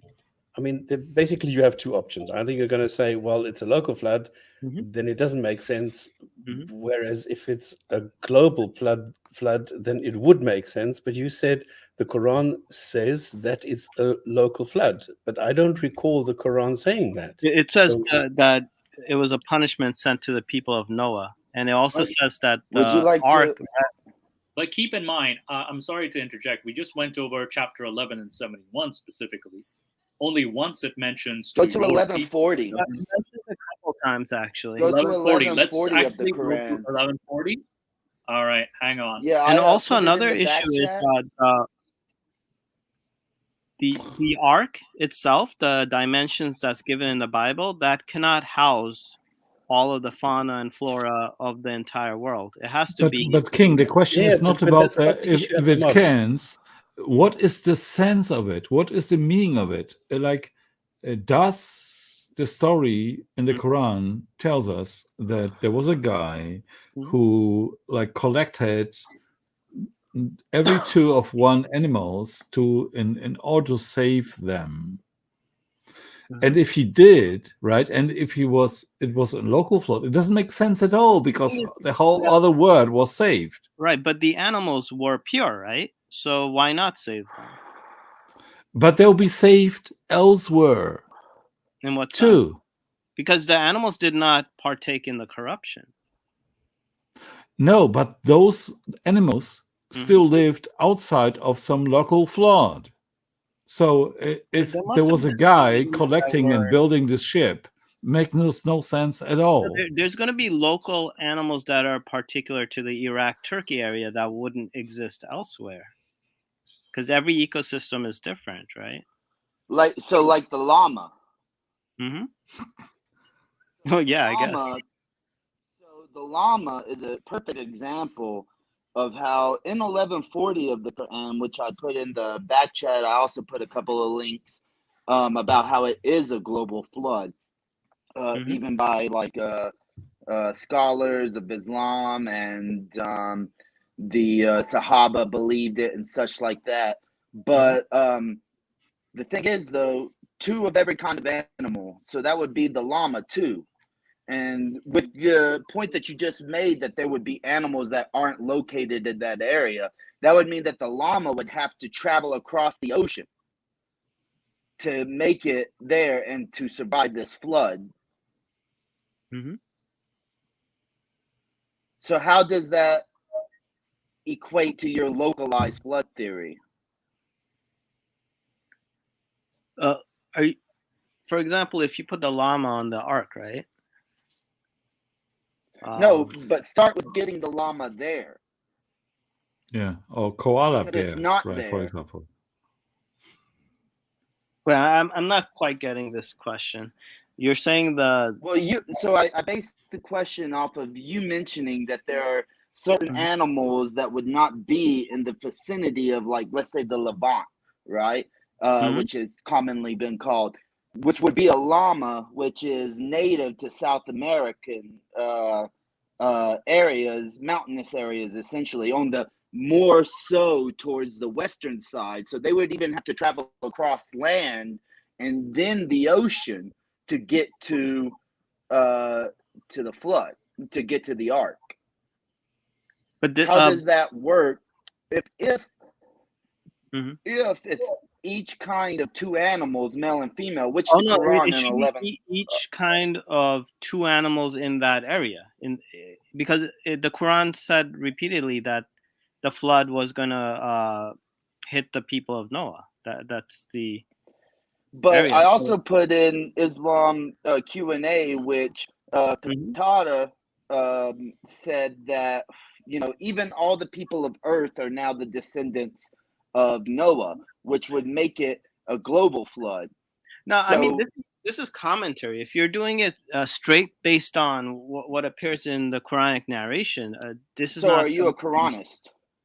I'm a 'Cause then I need two-thirds. a Yeah, I'm a 2/3 Quranist. I do get my source of mysticism and eschatology from hadiths and supplementary sources. So then this would fall into that. It's a mysticism of how it would be, like, how did the llama make it there? If it's a local flood, why would it be two of each? Because Allah says in the Quran that He chooses His words, you know, precisely, that if the oceans were ink, they would dry up before His words. So He could have phrased it the way that you phrased it, but He didn't. He said each animal of two kinds, male and female. Yeah, but that is most likely. I mean, the parameter of that verse has to be set within the context of Noah's people, because elsewhere when he's addressed, it's called, your people and the punishment of Noah. So everything that follows should be traced back to that parameter itself. You can't. Hang on. But people does of make Noah sense are the ones then. He saves. So He tells the people of Noah, okay, you need to build the boat and I'm going to save you. But it doesn't say to Noah that everybody will be drowned except you. And it doesn't say that this will be only a local flood. Not only that, real quick, if you're saying only the people of Noah, did the people of Noah intermingle with other peoples than Noah? And then did they drown? That we cannot really extrapolate from the actual Quran. Well, you can, because constantly in the text, he's being belittled by not really the people of Noah. It's the other people. And the Quran does mention other peoples at the times. So it's really strange that if you're saying it's just the people of Noah and it's a localized flood, then that would mean that the people who weren't the people of Noah would have had to accept the message that the flood was coming and leave the area to be saved to keep your narrative. No, I mean, like, And you're looking at the what narrative. will be the sense of it? That's the point. Specific local gods as well, right? Like, there's some mention of gods that the people of Noah worship. Those gods are not worshipped universally either. Everything seems to suggest it was a local event. The names of the gods are local gods. The place the ark landed was within the Levant area, So but for what? Building the ark in the first place. It is totally. If it's a local flood, it makes no sense to build this ark at all. Well, Because it's a massive flood. it's like That is true. Noah could have just went on a pilgrimage, right? He could have gone on a hijra, Right. and then he would have been safe and his family, and then it would be where all the people that didn't believe didn't believe that the flood was going to happen, and they stayed and they drowned. But instead, it's this concept that at each two animals from across the whole world, this is yeah. the That Sahaba. this is exactly what doesn't make sense. I'm Wait, sorry say that to again. interrupt. Say that again, Pio. This is exactly what doesn't make sense. Like the story of Noah is telling us he has to like collect two animals or male, female from each of animals to make them survive. But it doesn't make sense if it's a local flood because it's for nothing, because those animals exist elsewhere still, or maybe in the range of 500 meters far away from the flood. I mean, we could look at the Quranic story again. I have it in front of the screen right now, and where are the animals? So there is no protect and a wave between them, so he was drowned. So there is what do you call it? So there's two versions of the story, 11 and 71. So he claims clear proof. Even the Quran is not very specific. Honestly, it was revealed that none of your people will believe except those who already believe. Make the ark, speak to me in respect of those who are unjust. They shall be drowned. So Until when our command came and water from forth two of all things. from It the says valley. two of all things. Yeah, two of all things. A pair and your own family, except those whom the word has already gone forth and those who believe. So carrying it of all things. So it says of all things. So it doesn't specify the region. Well, the thing is, it also says when the people of Noah denied the messengers, we drowned them, and we made of them a sign for mankind. And then it goes on and says we destroyed the tribes of Ad and Tamud, the companions of Ras, and many generations between them. So why would it say that we drowned them, the people of Noah? I mean, the people, unless because they were drowned. Yeah, It doesn't but- say we only drowned those. We drowned Yeah. them amongst everybody else. but it says But look what it says. It says that because if I remember correctly, one of the sons says, "Well, I'm going to save myself on a mountain," but he couldn't because the water went above the mountain. Now, if you're going to have water above the mountain in one area of this planet, you're going to have the same level of water everywhere else on the planet. So how can you stop water from going everywhere else if it's like 300, 400, 500 meters high in one area of the planet? How do you do that? But if the flood was equal everywhere, right, then why would the ark rest on Mount Judy, which is still in the Levant area? But that Because it just went up and it went down. That's a That's the non problem. sequitur. That's a non sequitur. No, it has. Yeah, I'll just specify that whether it landed anywhere wouldn't have any relevance, because what we're saying is, it wouldn't have any relevance to the fact that if it was a global or local flood, the real issue we're having is that the water levels is above a mountain in some place, let's say Iraq, then it will be covering Pakistan and China as well too. So yeah, I mean, it would likely spill over. It will have a spillover effect. The only way that this localized flood theory would work with the mountain concept is if it's a flat Earth, because then it would be the concept that the area is flat and you have two plateaus, two mountain ranges, and then the water filled inside of a vast area, and then there was no leakage, right? Like a huge bathtub. Seriously, that's the only way that this theory could work out, because we know, and this actually, some of the things just shows Allah's inability to grasp the concept of animals, like with fresh water and salt water. if you dilute the salt water too much with fresh water, animals die. If you Yeah, all dilute, the fishes will be gone. yeah. So but with a flat Earth model, which the Quran does support, and you can see it in the early interpretations of Islam from the Sahaba, then you could make this argument, right? You just like with the Gog Magog, and this may seem like it's an offshoot, but it's actually a good point. He comes between two mountain ranges where the Gog Magog is, and he builds it there.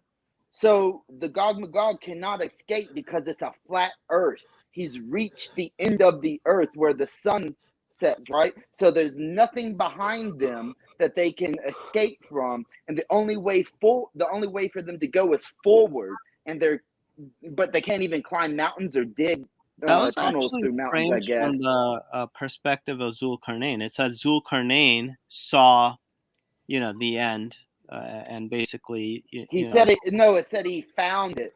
he found it, but it didn't say. This is a side point. What I'm saying is these are the evidences that support a flat Earth model inside the Quran, which would actually lend to your proposed Let's say hypothetically localized concept. Let's say hypothetically there was a massive regional localized flood with spillover effect, which allowed for neighboring cultures to record and transmit their version of the story. I mean, maybe the flood did spill over to Pakistan, Uzbekistan, certain other regions. But the fact is, they recorded before you recorded it, right? Exactly. So if anything, it's recorded way before Islam, way before even the Bible too. Yeah, I mean, there's definitely some truth to the idea that there was a massive flood, so massive that all the cultures, all the indigenous traditions, or virtually all of them, have their own take on it. But so cultures across the world. Oh, go ahead. Oh, archaeologically speaking, we don't have evidence of. We have evidence of massive floods. We don't have evidence of a supermassive flood that kind of takes over the entire. Yeah, we have to agree on that. With this that there was no global flood, Yeah. but still, then. With this analogy, I know we are running in circles, kind of, but what is then the sense of mentioning this local flood in the Quran? It might be a correction. Just one thing with his analogy there, though, that because other cultures had it before or after or whatever, mentioning it, most cultures throughout the whole world have dragons in their cultures. Mm-hmm. So are you willing to sit here and say that means that dragons existed? Well, the thing with dragons, right? Perhaps there were species of dinosaurs that lived beyond. You're not getting the point. It's just a simple yes or no. Are you willing, based off your analogy, you're saying yes, that because other cultures have this concept, that it affirms this belief. Well, I don't want to say dragons existed, but it might have been based on some dinosaurs that escaped the extinction period, the KT event. Does anybody understand the point that I just made? I don't know. Maybe I didn't say it right. Okay. No. Weiso has a very different point. He says that other cultures have dragons in them, but would you be willing to accept that? But then again, why so? It doesn't have any mention with Islam, does it? No, but the point is that he is using other cultures. He's using other cultures to affirm his belief. So what I'm saying is there are multiple cultures throughout the earth that have dragons in their culture. So does that affirm the belief of dragons based off of his former assessment that because other cultures have something in relation that affirms his belief? I would say dragons are likely based on something. I mean, the simplest explanation is based on Komodo dragons, monitor lizards, and whatnot. But like I said, it could have been based on dinosaurs that escaped the. There's some research that said like hadrosaurs lived a couple millions of years after the the Great Extinction. And how did they survive millions of years after if there was a It will go still against your religion because you're saying that because the because dinosaurs and the humans exist at the same time. no All right, I dinosaurs wasn't and trying to make a side humans- argument. I was just asking about his analogy, yeah. his Now keep in point. mind, if, in that analogy, if Islam rejects the idea, I think I should rephrase it. If Islam rejects the idea of dinosaurs, but other cultures accept the idea of not dinosaurs, dragons. If Islam rejects the idea of dragons existing, but other cultures have plenty of cultures acknowledge the existence of dragons. well, Islam doesn't say anything about dragons, and neither No, no, no. denies that. Again, hypothetically speaking, Yeah. if Islam denies or doesn't mention it, denies it, and then other cultures say dragons exist, which one would you pick? I mean, I would explore the possibility. Why not? So why don't you explore the possibility that all the other cultures are mentioning several gods, Yeah, not the one god? exactly. So most cultures we've just Yeah, witnessed. I mean, those gods, I have my own framework. I believe they're based on superhuman entities, jinns, angels, and archaic hominids. So they've just been renamed or reclassified as gods. If I may, I think that he just said the issue that we will have with this conversation, where he says he's working with his own framework. So no matter what we bring to him as far as like historical Islam, because he's already admitted he's like 2/3 this or that, it doesn't apply to him because he can just reject whatever we bring forth and say, this is how I read it. And what you brought, I reject because it's not my framework. I think I that's the basically issue. I filter And it. this is a dangerous concept when you're trying to talk to people about their religious beliefs, right? Because when they start separating themselves from what is considered the vast majority or the consensus, the ijma, then you can never battle them about, and even Muslims wouldn't be able to battle this guy about what it really means inside of Islam. Yeah, no, I think you're making a good point. I think the only thing that you can do is to agree to disagree, because the whole story is, as Pio pointed out quite rightly, it is illogical. It doesn't make sense that something lands on Mount Judai or Judi or whatever. Nobody knows where this is, what it is. You can put this anywhere you want. It doesn't really matter. We don't know what Noah, why he was more righteous than everybody else, because I think in the Bible, the first thing he does is he gets off the boat and he gets drunk. Now, that's not really somebody that I would say is the most righteous person on the whole planet. So if a God creates people and they turn out to be wicked, I think it's the fault of the God and not the fault of the people. So drowning the people to cover up your own mistakes, your own incompetence, is actually quite asinine, I think.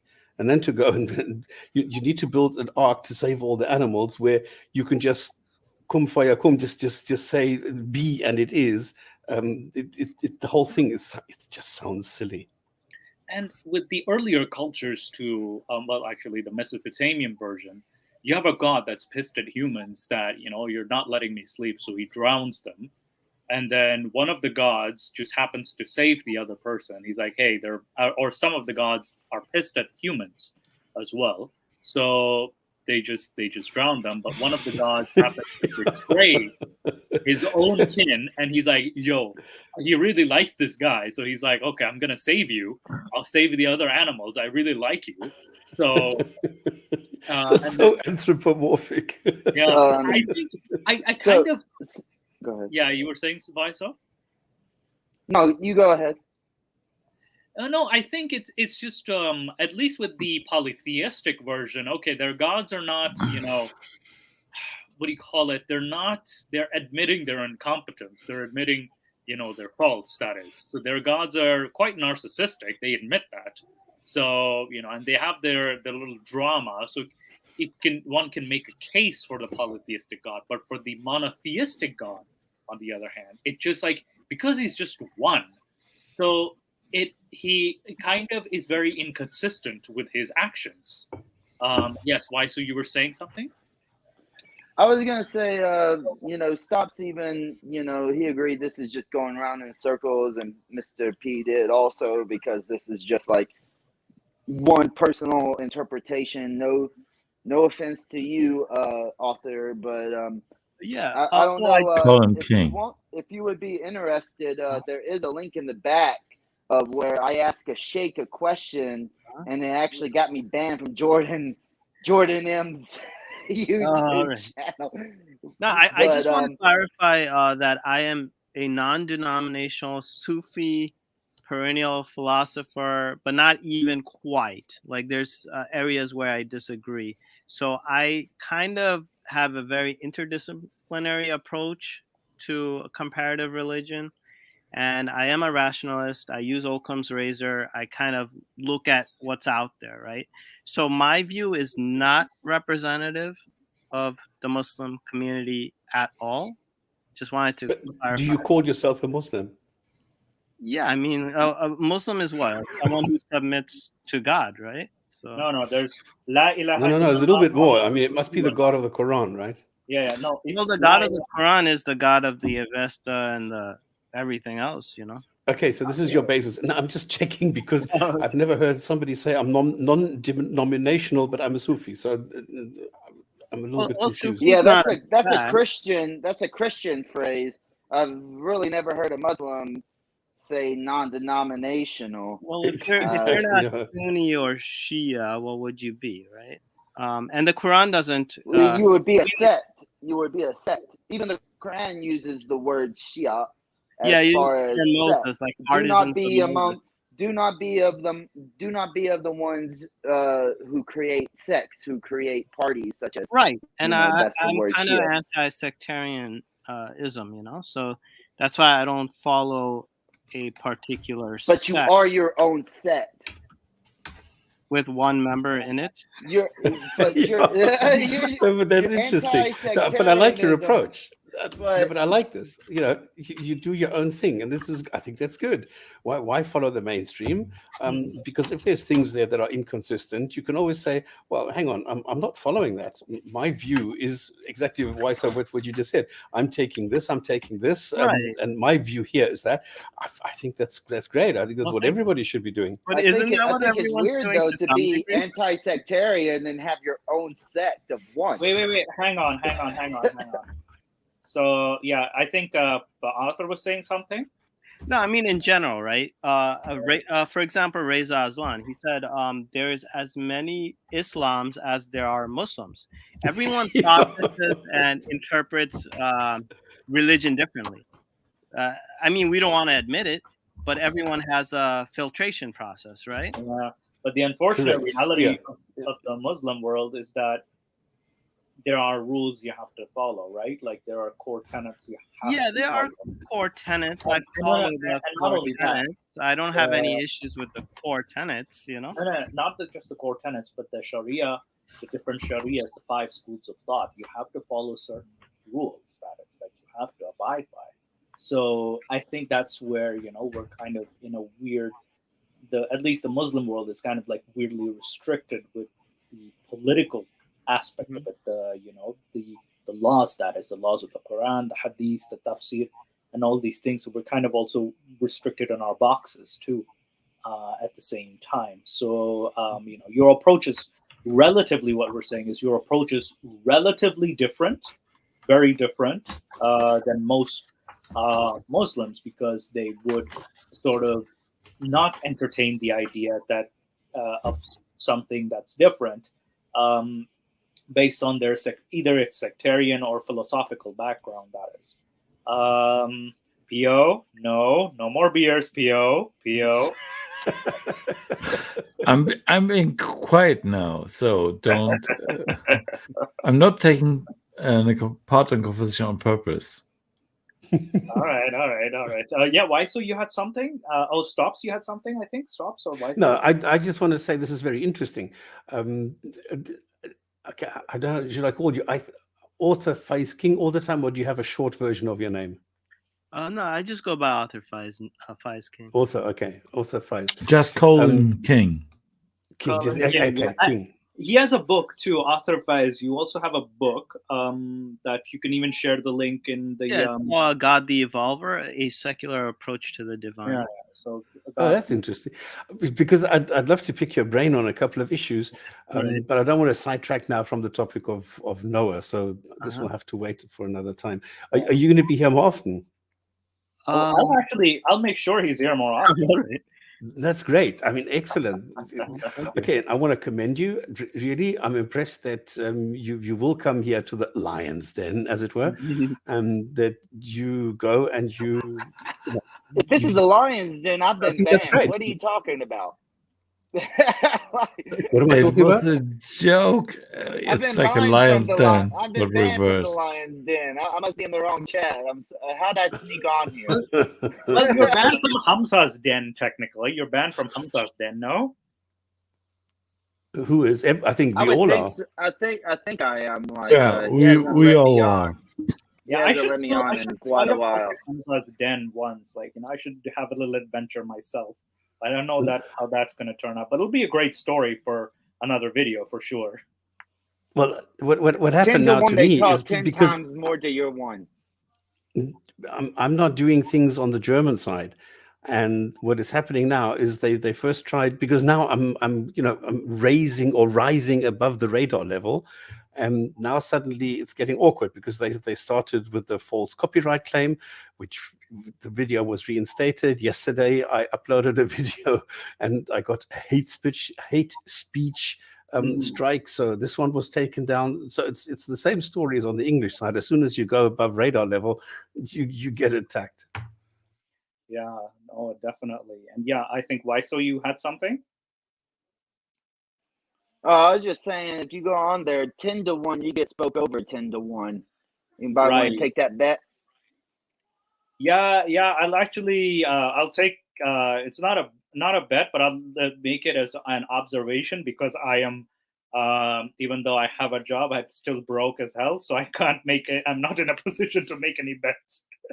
But I'm definitely So you have the wrong job. yeah, I have the wrong job. But yeah, I'll definitely take some notes from that encounter. But anyway, back to the topic at hand. I posted a link with the articles about the Great Flood again, so you guys can check it out yourselves too. Like, there's different. I like this link because it actually shows us different versions of it. So it has the Babylonian version. It has the Greece and Rome. So Greece and Rome have a version of their flood myth. So it's the Epic of Atrahasis and the Babylonian Epic of Gilgamesh. So they kind of do a little comparison. And then they have the Greece and Rome. Let's see the Greece and Rome. So it's their rivers. So they have this one takes place from the comic poets in Sicily. Yeah, but Mustafa, the final question is, okay, let's say they copied it, right? Right. Let's just suppose, for the sake of argument, they copied it. So the Jews and the Christians copied it for the sake of the argument that God started the humanity from kind of 0 point, right? Right. What is the point of Islam even mentioning the story if it was a local flood and it was not copied? I think I might have an answer to that, because Islam mentions Jews and Christians a lot in the Quran, if you've noticed, in my previous videos as well. Yeah, they are in love with them. Yeah, they're in love with them. Yes, Jews and Christians. So I think the author of the Sabians Quran, Sabians only get like a verse, so not so much love, more like an affection. Mention. Maybe a mention, right? Like, in the credits, that is end credits mention or something. So with the Jews and Christians, they're very obsessed with the Jews and Christians specifically. And first, it's like a weird love-hate relationship. So I think the reason that Islam tells the story is because it's kind of like what because it's a new religion, at least from an Islamic perspective, it's trying to get followers. It's trying to say, hey, we're not that different from you. We're slightly different, but we're not that different from you.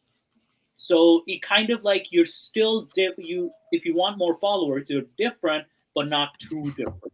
So it's a great way of gaining more converts. May I retort to that? Yeah, you may. So I don't hold that position, right? I Mhm. even hold the position that in I think it's 319, maybe 317 of the Quran, where like Abraham even says that the only religion in the religion of light in the eyes of Allah is Islam, and Muhammad always says, "I have not come with a new message. I'm just a warner before, and this and that." Yeah. What I would say is that it's an appeal to the Jews and Christians, and to the Sabians that had their, even though it's just like one time mentioned. To the concept here is that there's tons of myths that Arabia had become influenced by, right? And they want to appeal to these people. And as much as we like to joke about Muhammad, he wasn't an idiot, a complete idiot. No, he was a clever guy, like Hitler. Yeah, Oh, he I'm could sorry to say listen. that. He could listen and manipulate in the concept of, in my opinion, in the concept of forging belief, which is like a Napoleon strategy, if you think about it. But the concept of like putting the flood in, right? It appeals to mass amounts of people. It even the people inside of Medina, and this is an actual good point in my opinion. It used to be Yathrib, and then Yes. Muhammad goes there when there's Jews and Christians there. They have mass amounts of books, writing systems. The Arabian people to the south don't have any of that. So what do? You start having them teach you their books, their religions, and then you tweak it a little bit while teaching people how to read and write.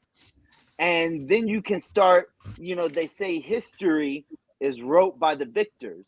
So once you take your time, wait years to advance, gain a following, then you can rewrite the history of a whole peninsula. And I think that's why a lot of the stories from the Quran are also in various religions and mythologies throughout time, is because it's a metamorphosis of creating a culture and a religion that didn't exist because they were losing power inside of their own area. Actually, why so? I'm going to interject there. You made a good point about Yathrib having Jews and Christians. And what's interesting, I recently came across it's a research of early developments of Shia Islam, right, from the Shia perspective. And you have Muhammad's grandfather, Abdul Muttalib. He used to also live in Yathrib. His mother was from Yathrib. So there is some familial connection to Yathrib as well, or the city of Medina, even before he comes up with the message, that is. So there is a possibility that he heard these stories from his uncles, his grandfather. Then he also probably wrote these, had connections with people from there, took some of their stories, told them to the Meccans. The Meccans, when he gets driven out, he is in a much more different position. So it kind of goes to show that he tweaks the story a little bit, retells it in Mecca first. So, and then he maintains that version in Medina, so to speak. So that's an interesting. And to add to that, Mhm. Muslims don't like to admit this, but they do admit it, and then they try to cast it out in the sense that they'll be like, "Oh well, Muhammad never traveled, but there's instances of him traveling for Khadijah to the Levant, Exactly. which would be chances are through the trading. Like they'll say, oh, he never went to Jerusalem. Well, through the major trading routes at the time, he would have gone through Israel. Exactly. You know what I mean? He would have gone through Jerusalem, and then Exactly. so it's this concept of having, and this is why Muhammad was really smart about this concept of this religion, which was cast doubt on anything I don't say. Like, you can only believe what I do say, and if I never say anything, that's what he says. If somebody, what's the hadith? If somebody lies upon me, they will find their place in hell. Well, a lie upon Muhammad is just casting, like, yeah, he went to the Levant and he went to Damascus. So chances are he's also gone through Jerusalem or And, parts of that area. and And it's like, no, that's a lie. He even went to Yathrib as a young child too, with his mother, to visit the father's grave, because Abdullah was also residing. He has his grave, and then his mother died as well in Amana. She died in Yathrib as well. So Muhammad Well, and you have to Abdullah, think Muhammad and his whole tribe, right? yes, They're from Mecca. They're the most powerful tribe in Mecca. He was born in Mecca. He went and lived in the deserts to, as they say, learn correct Arabic and to learn the way. But then they changed Yathrib to the city of the prophet. Medina You al know, Nabi. and yeah. So it's the same concept of like and this is also a genius move. Jesus of Nazareth, but he was born in Bethlehem. Yeah. And the concept here is that a man of multiple places of religious people. You know what I'm saying? It's a really genius that Islam, but it took 200 years for Islam to really flush out these concepts. Yeah, and even in Ibn Ishaq's, even though one can argue Ibn Ishaq's came within the 110 years after the supposed death of Muhammad, again, supposed. Even Ibn Ishaq, even the earliest translation, like what we have from Ibn Ishaq, he did travel.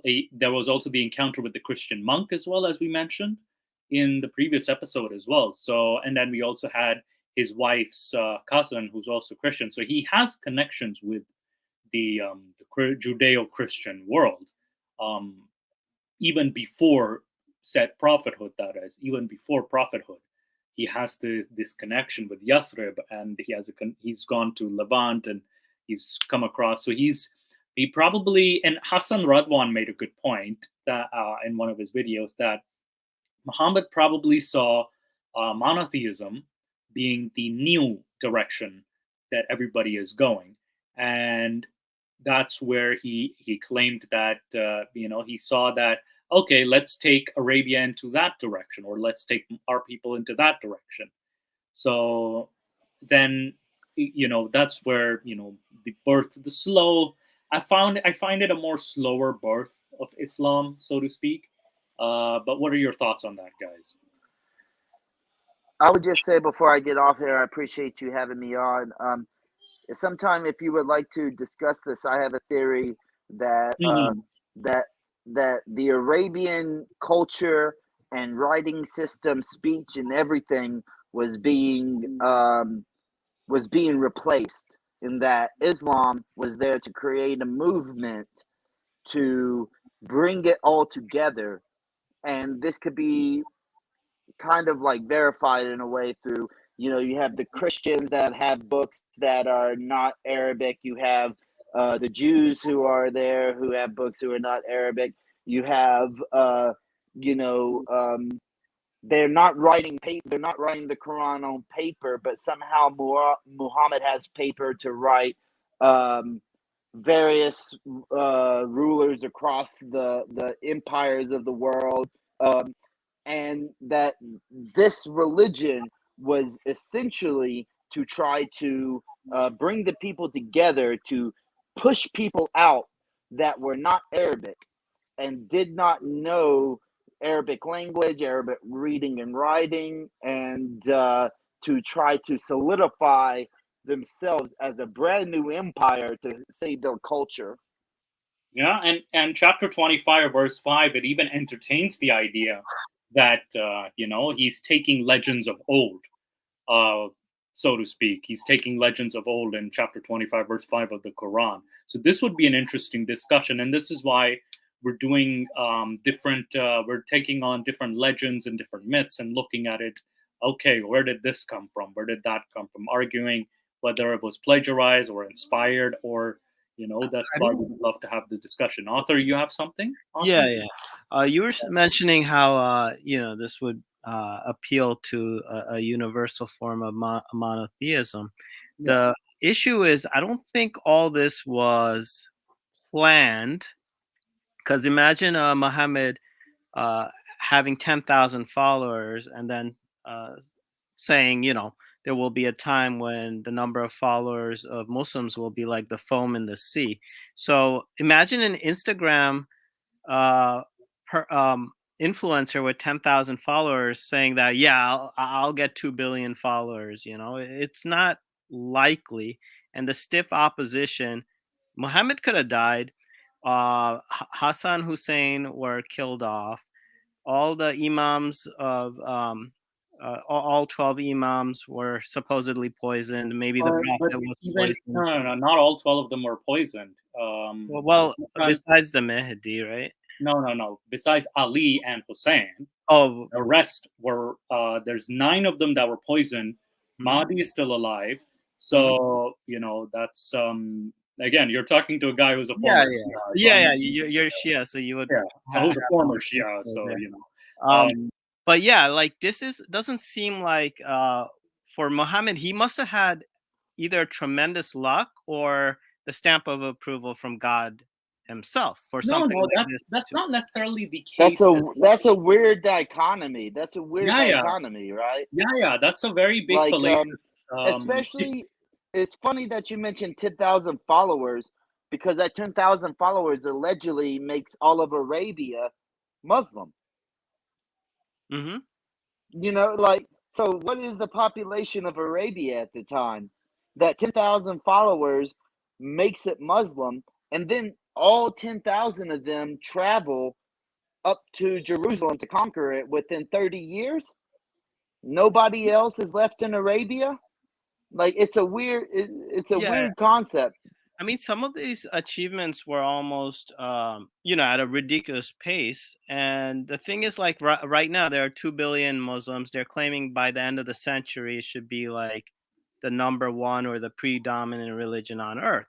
Now, imagine the Prophet, when he still had a very small community, saying that one day Islam will prevail over all religions, not in Arabia, but over all religions in the world. And if you look at Islamic theology itself, it seeks to dominate all religions. No, just answer them with this. So what?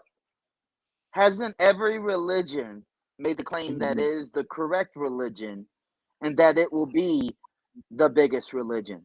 I don't think any religion says it will be the biggest religion except Islam. I don't think that claim has been made. Okay.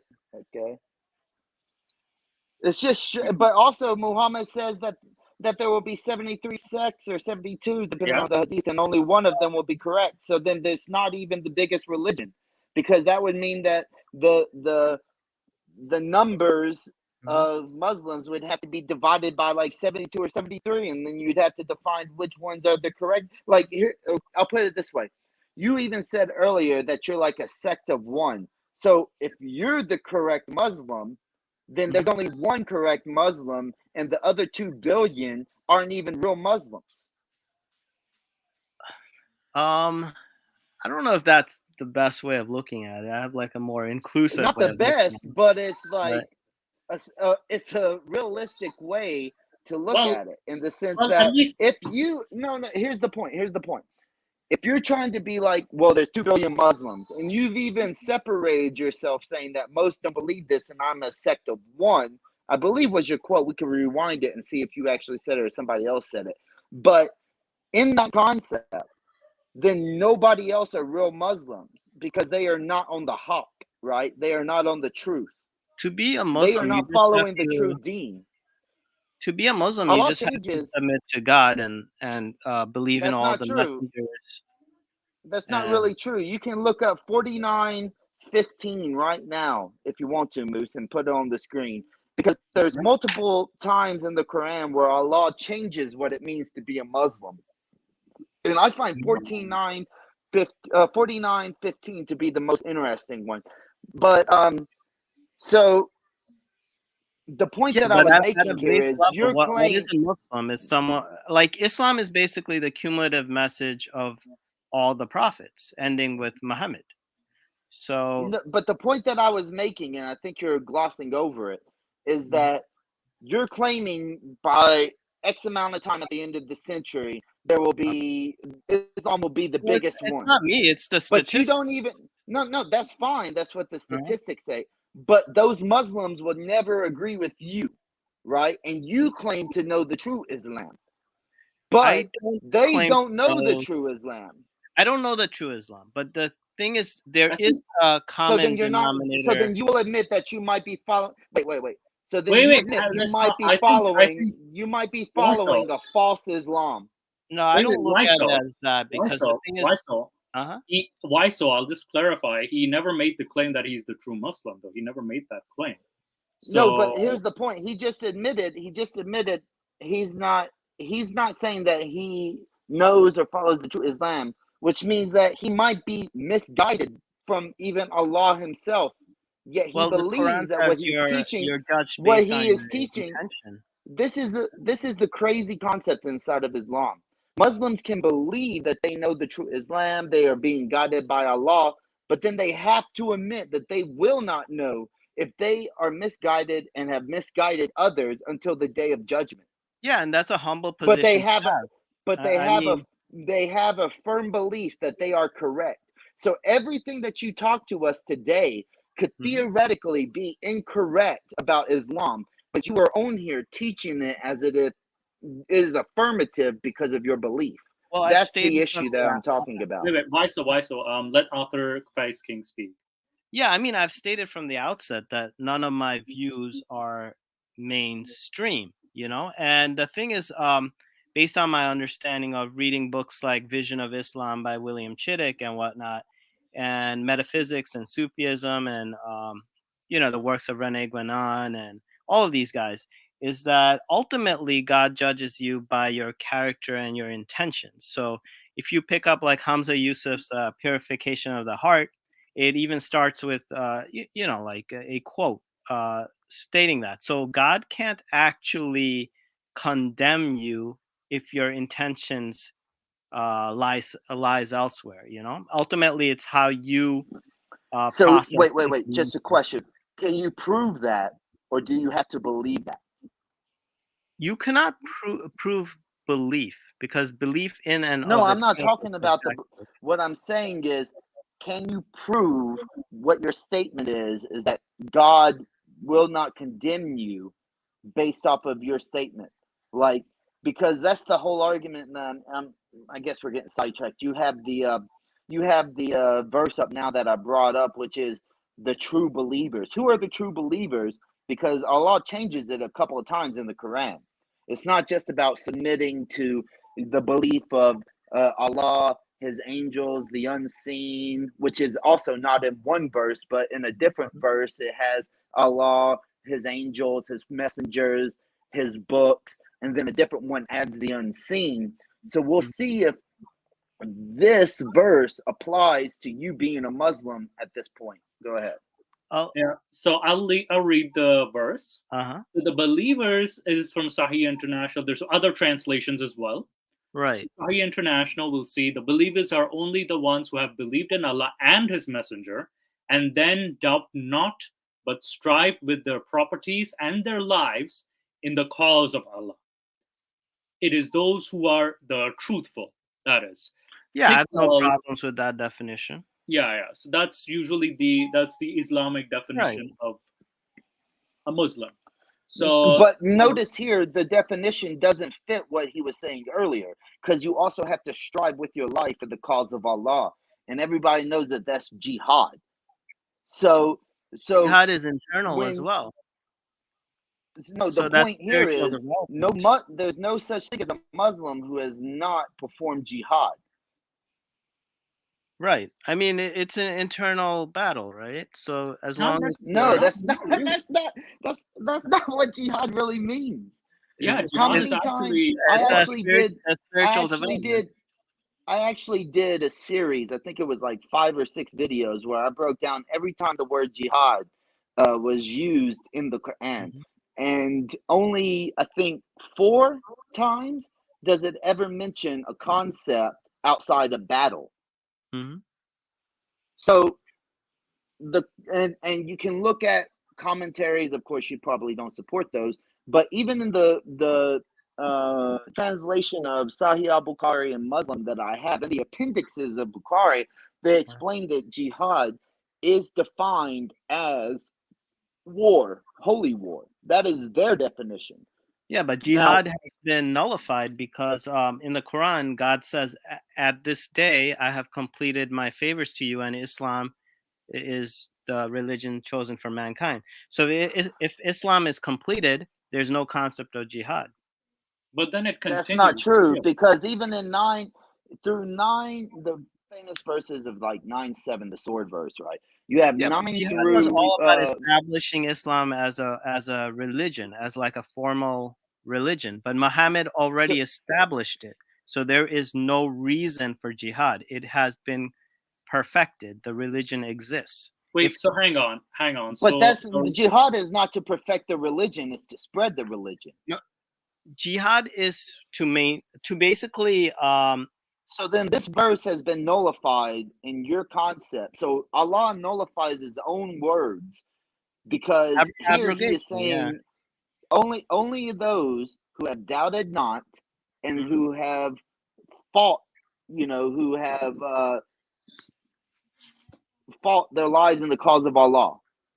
So no longer are Muslims then if they wage jihad. Is that I your mean, concept? you're looking at a verse that is speaking to Muhammad, right? And for example, verse 5:3, right? It says, "Today I have perfected your religion for you, and I have completed my blessing upon you, and I have approved Islam for your religion." So if Islam became established by the Prophet, what purpose will jihad serve? Jihad, like the Prophet, he kind of his whole life was about freedom How of many times in the Quran does it say that the religion has been wait, perfected? hang on, guys. Mhm. So you said chapter 5, verse 3, correct? Was that what I quoted? Yeah, you quoted that. It says here, prohibited to you are dead animals, blood, flesh of the swine. Yeah, it's Which is- 5:3. The end part of 5:3, it and ends this with, this "Today day, I have perfected your religion for you, and I have completed my blessings upon you, and I have approved Islam for your religion." So all of Muhammad's life, he was basically trying to establish this nascent community of Muslims, and it was basically freedom of religion, right? And he was exiled, he was persecuted, but once the religion was, Are you claiming that this is the last verse revealed? yeah, because if this was the last verse revealed, then we have entire chapter 9 that was added at the end. Because the only way that this verse could be relevant to your argument is if this is the last verse revealed. Was it? I'm not sure. No, It's but not. that's the point, though, right? Because if he has perfected their religion, and you're saying that this means that because of this verse he has perfected their religion, that means that there's no need for jihad anymore, then this has to be the last verse revealed. Otherwise, Allah has perfected the religion, and then later came up with more parts that also perfected it. Correct. So this should theoretically be the last verse. But is it though? But I it's don't know. not. I don't know. I mean, the last sermon of the prophet, he says something very similar. So, But that's the sermon. But was this the last verse, though? Quranic verse, that is. And also, in the sermon didn't come until like 100+ years after the Quran was completed. So how authentic is the what do you call it, the Ghadir, the Pond of Ghadir speech? Even well, that is debatable too. another way of looking at it was, say this verse was released, right? Was the prophet still being exiled, or was this during a time when, because maybe Islam was formalized, right? But was it That's a still? straw man. But That's a straw a, man. Because the but then question here's- here, the Yeah. question here is very specific. Mhm. If you use this verse to say that it Mhm. perfected the religion, then that would mean that it has to be the last verse. To make the argument that jihad is no longer necessary, you quoted this verse, which means it would have to be the last verse. But if there is jihad after this verse, or any verse really, then that means that it isn't perfected and that it has to be expounded upon. And guys, the last the prophet- verse, just to okay. clarify, the last verse, this isn't the last verse. The last verse is chapter 2, verse 281. Mhm. And chapter 2, I can actually open it now, chapter 2. And this is unanimously, scholars agree to this, chapter 2, verse 281. Actually, let me retract that statement, because the thing is, it could be penned down, and it could be something like, okay, the religion was established, it was crystallized, and the tenets are all there. Like there was a series of Reformation process. You cannot drink during prayer. Now you cannot drink at all. The religion is codified, but it doesn't necessarily mean that all of Arabia submitted, right? So once Arabia was submitted, Islam was Once again, that's officially- not what we said. That's not what the argument was. Mhm. That's not what the argument was. We Uh-huh. brought up a verse about true Muslims being those who have never doubted and that have strived jihad for the cause of Allah with their lives. That's what we brought up. And then your argument against that being a definition of a Muslim started out as a personal strive. But then I mentioned, and if I have to, I can turn on my computer and give you the definitions that are being taught to Muslims. The cause of Allah is waging jihad war, a holy war. So that's, and then you brought up the verse of 5:3 about the perfection. The perfection, So, right? so There, none like, of right that now- equates to the argument that you just tried to use. The thing is, right now, right, there's no reason to partake in jihad because the religion of Islam exists. Now, after Muhammad, obviously there were some jihadists and there was expansion, there was conquering and whatnot. But it's not an obligation, because Islam has already been accepted as a world religion. So stating that jihad, like like the political jihad or militant jihad is an obligation on every Muslim, that doesn't make sense, because Islam isn't under fire. Islam doesn't need to be developed. Islam exists. So I think you guys know what I'm saying. But then there's the enemy within too, right? You have to strive against the hypocrites. That is, there's the enemy.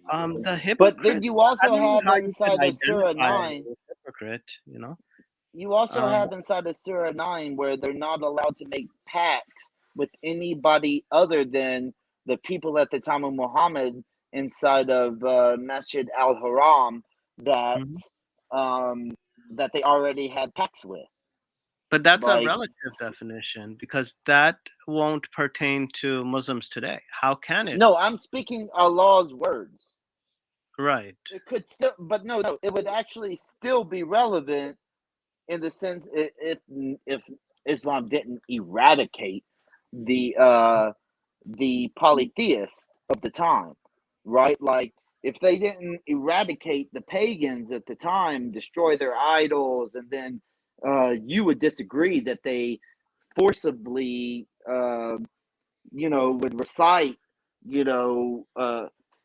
that they either fight them at every corner or they make them pay jizya or enslave them. You would argue that that's not true, but these are Allah's words.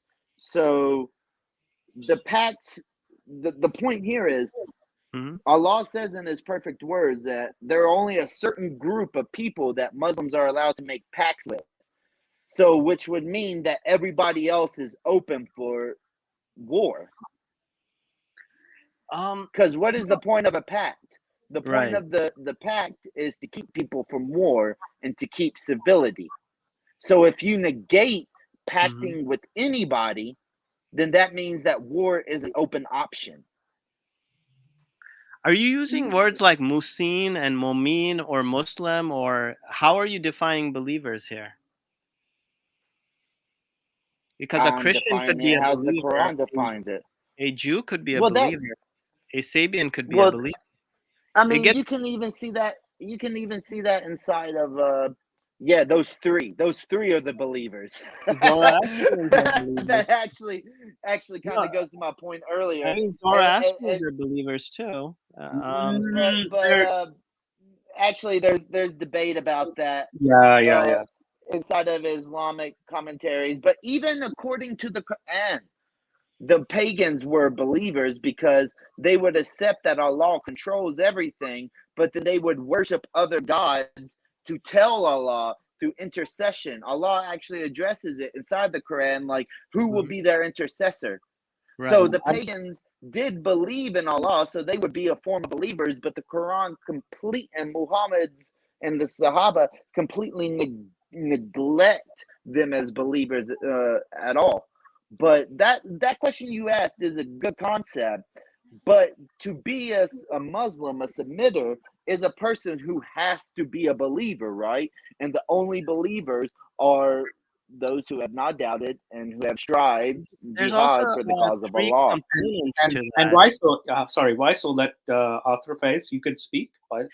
Yeah, there's three components to that. I mean, if you picked up William Chittick's vision of Islam, Islam is not just Islam. Islam is basically the exoteric manifestation of the religion. There's also Iman, which is the inward belief, and there's Ihsan, which transcends Islam. It's basically the idea of doing things sincerely, having a proper form, doing things beautifully.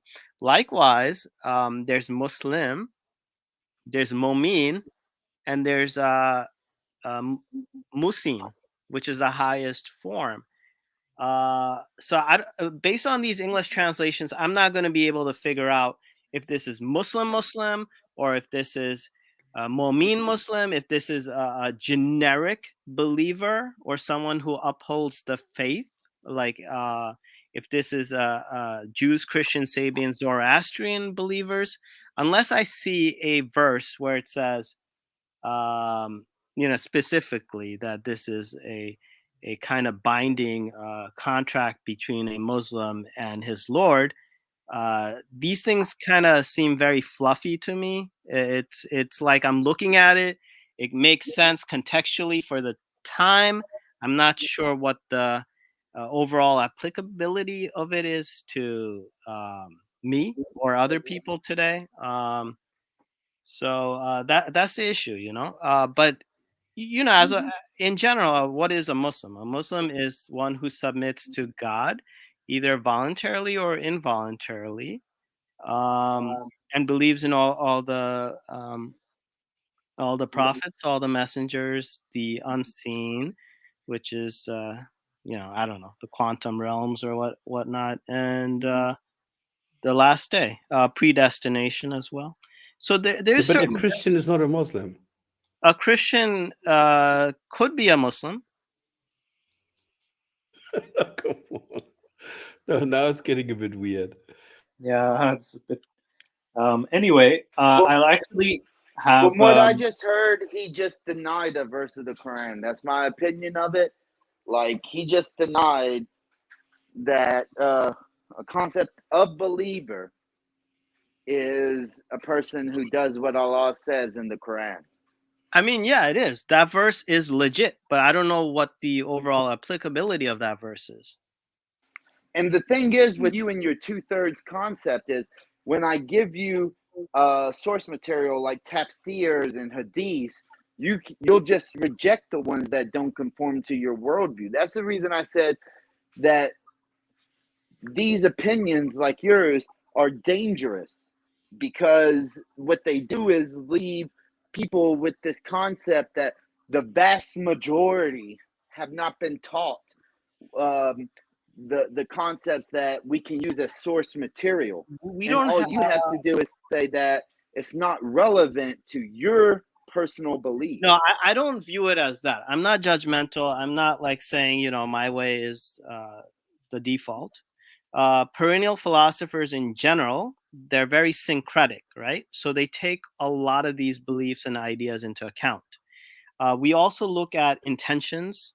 We look at, spiritual development. We consider a multiplicity of salvation paths. So you don't have to be a Muslim to go to heaven. So I don't see a framework that is all embracing, that is syncretic, that takes into account multiple paradigms as being dangerous. It doesn't make sense to me. But author, the Quran says 106 times, if you're a non-believer, you're going to go to hell. So what is the point? I mean, what you're doing now is you're rejecting a huge portion of the Quran. But how do you define non-believer? Somebody who does not perform the morning prayer. Oh, snap.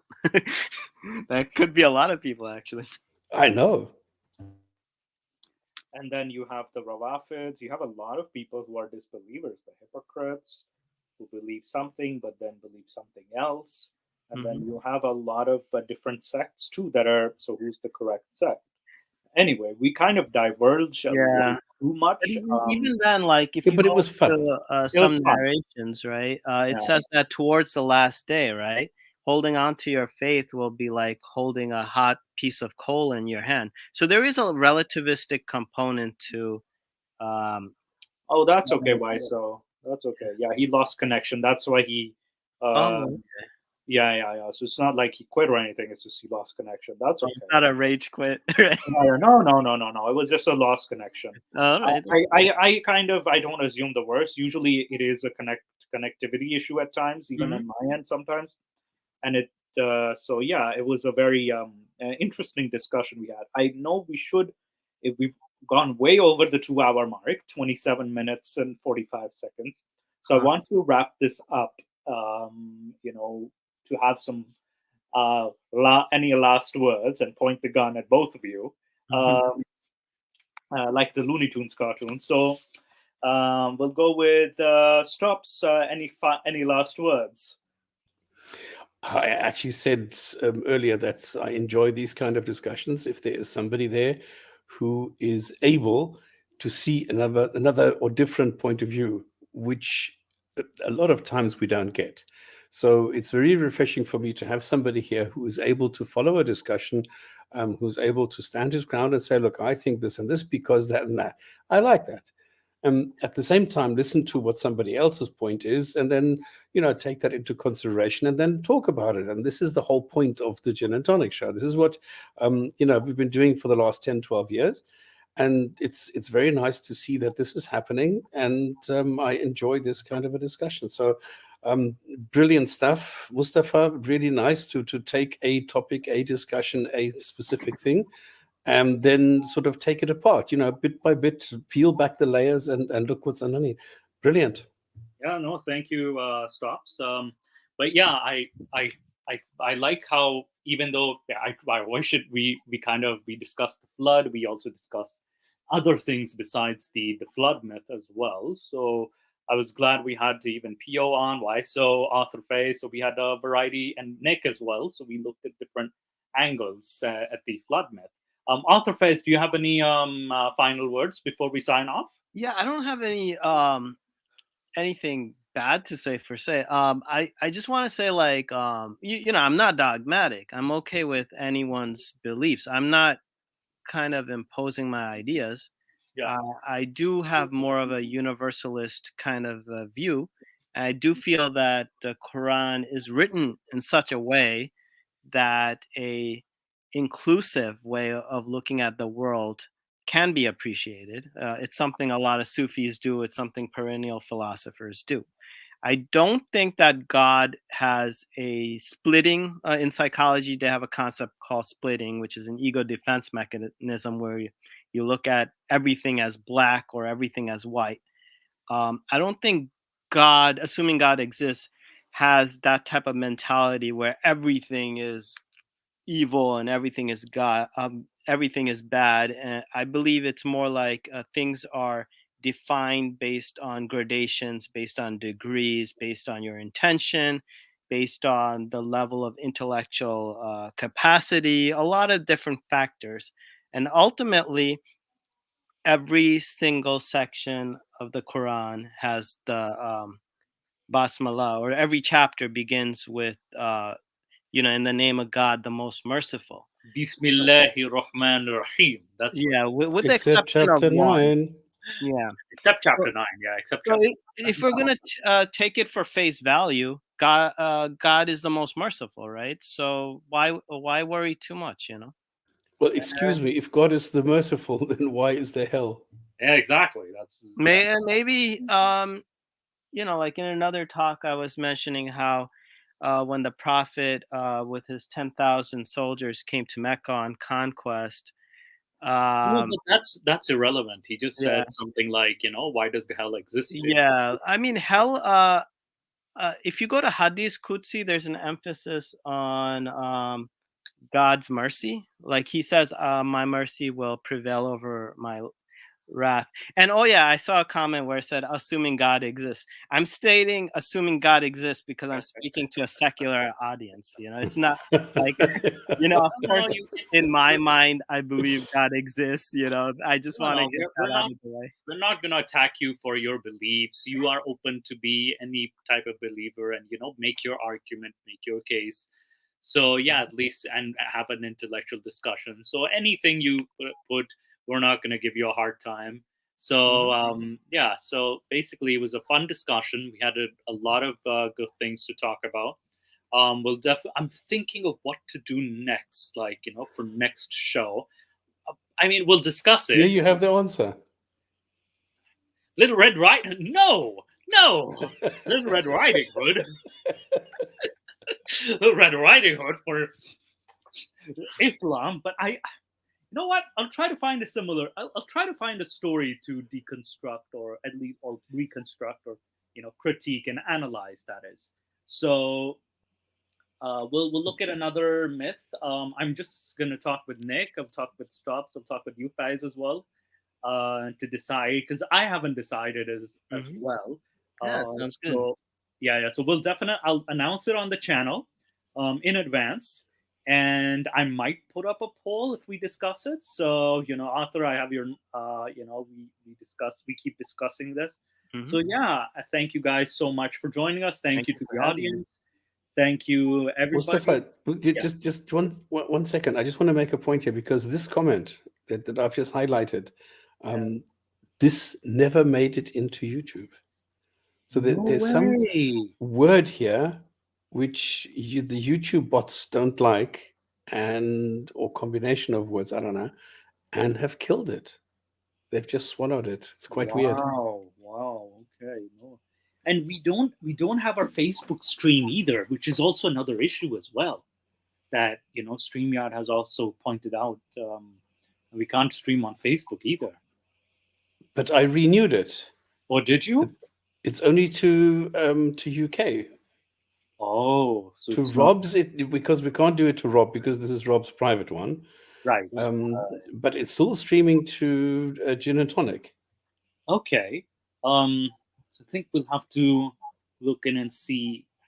I do want it to stream on Facebook as well. Because There we it's streaming to Facebook Gin and Tonic, because Mhm. I'm constantly getting the messages that 2 more people like the Gin and Tonic show, and because it's still linked to my account. Okay, So fair that's enough. why I said you need to open a new one. Right. Okay, so we'll have to open a new one. And then you need to link it so that then StreamYard goes to your, or the Gin and Tonic Okay. as such, and not to my sub account. Okay, fair. Okay, yeah, let's figure this out, and let's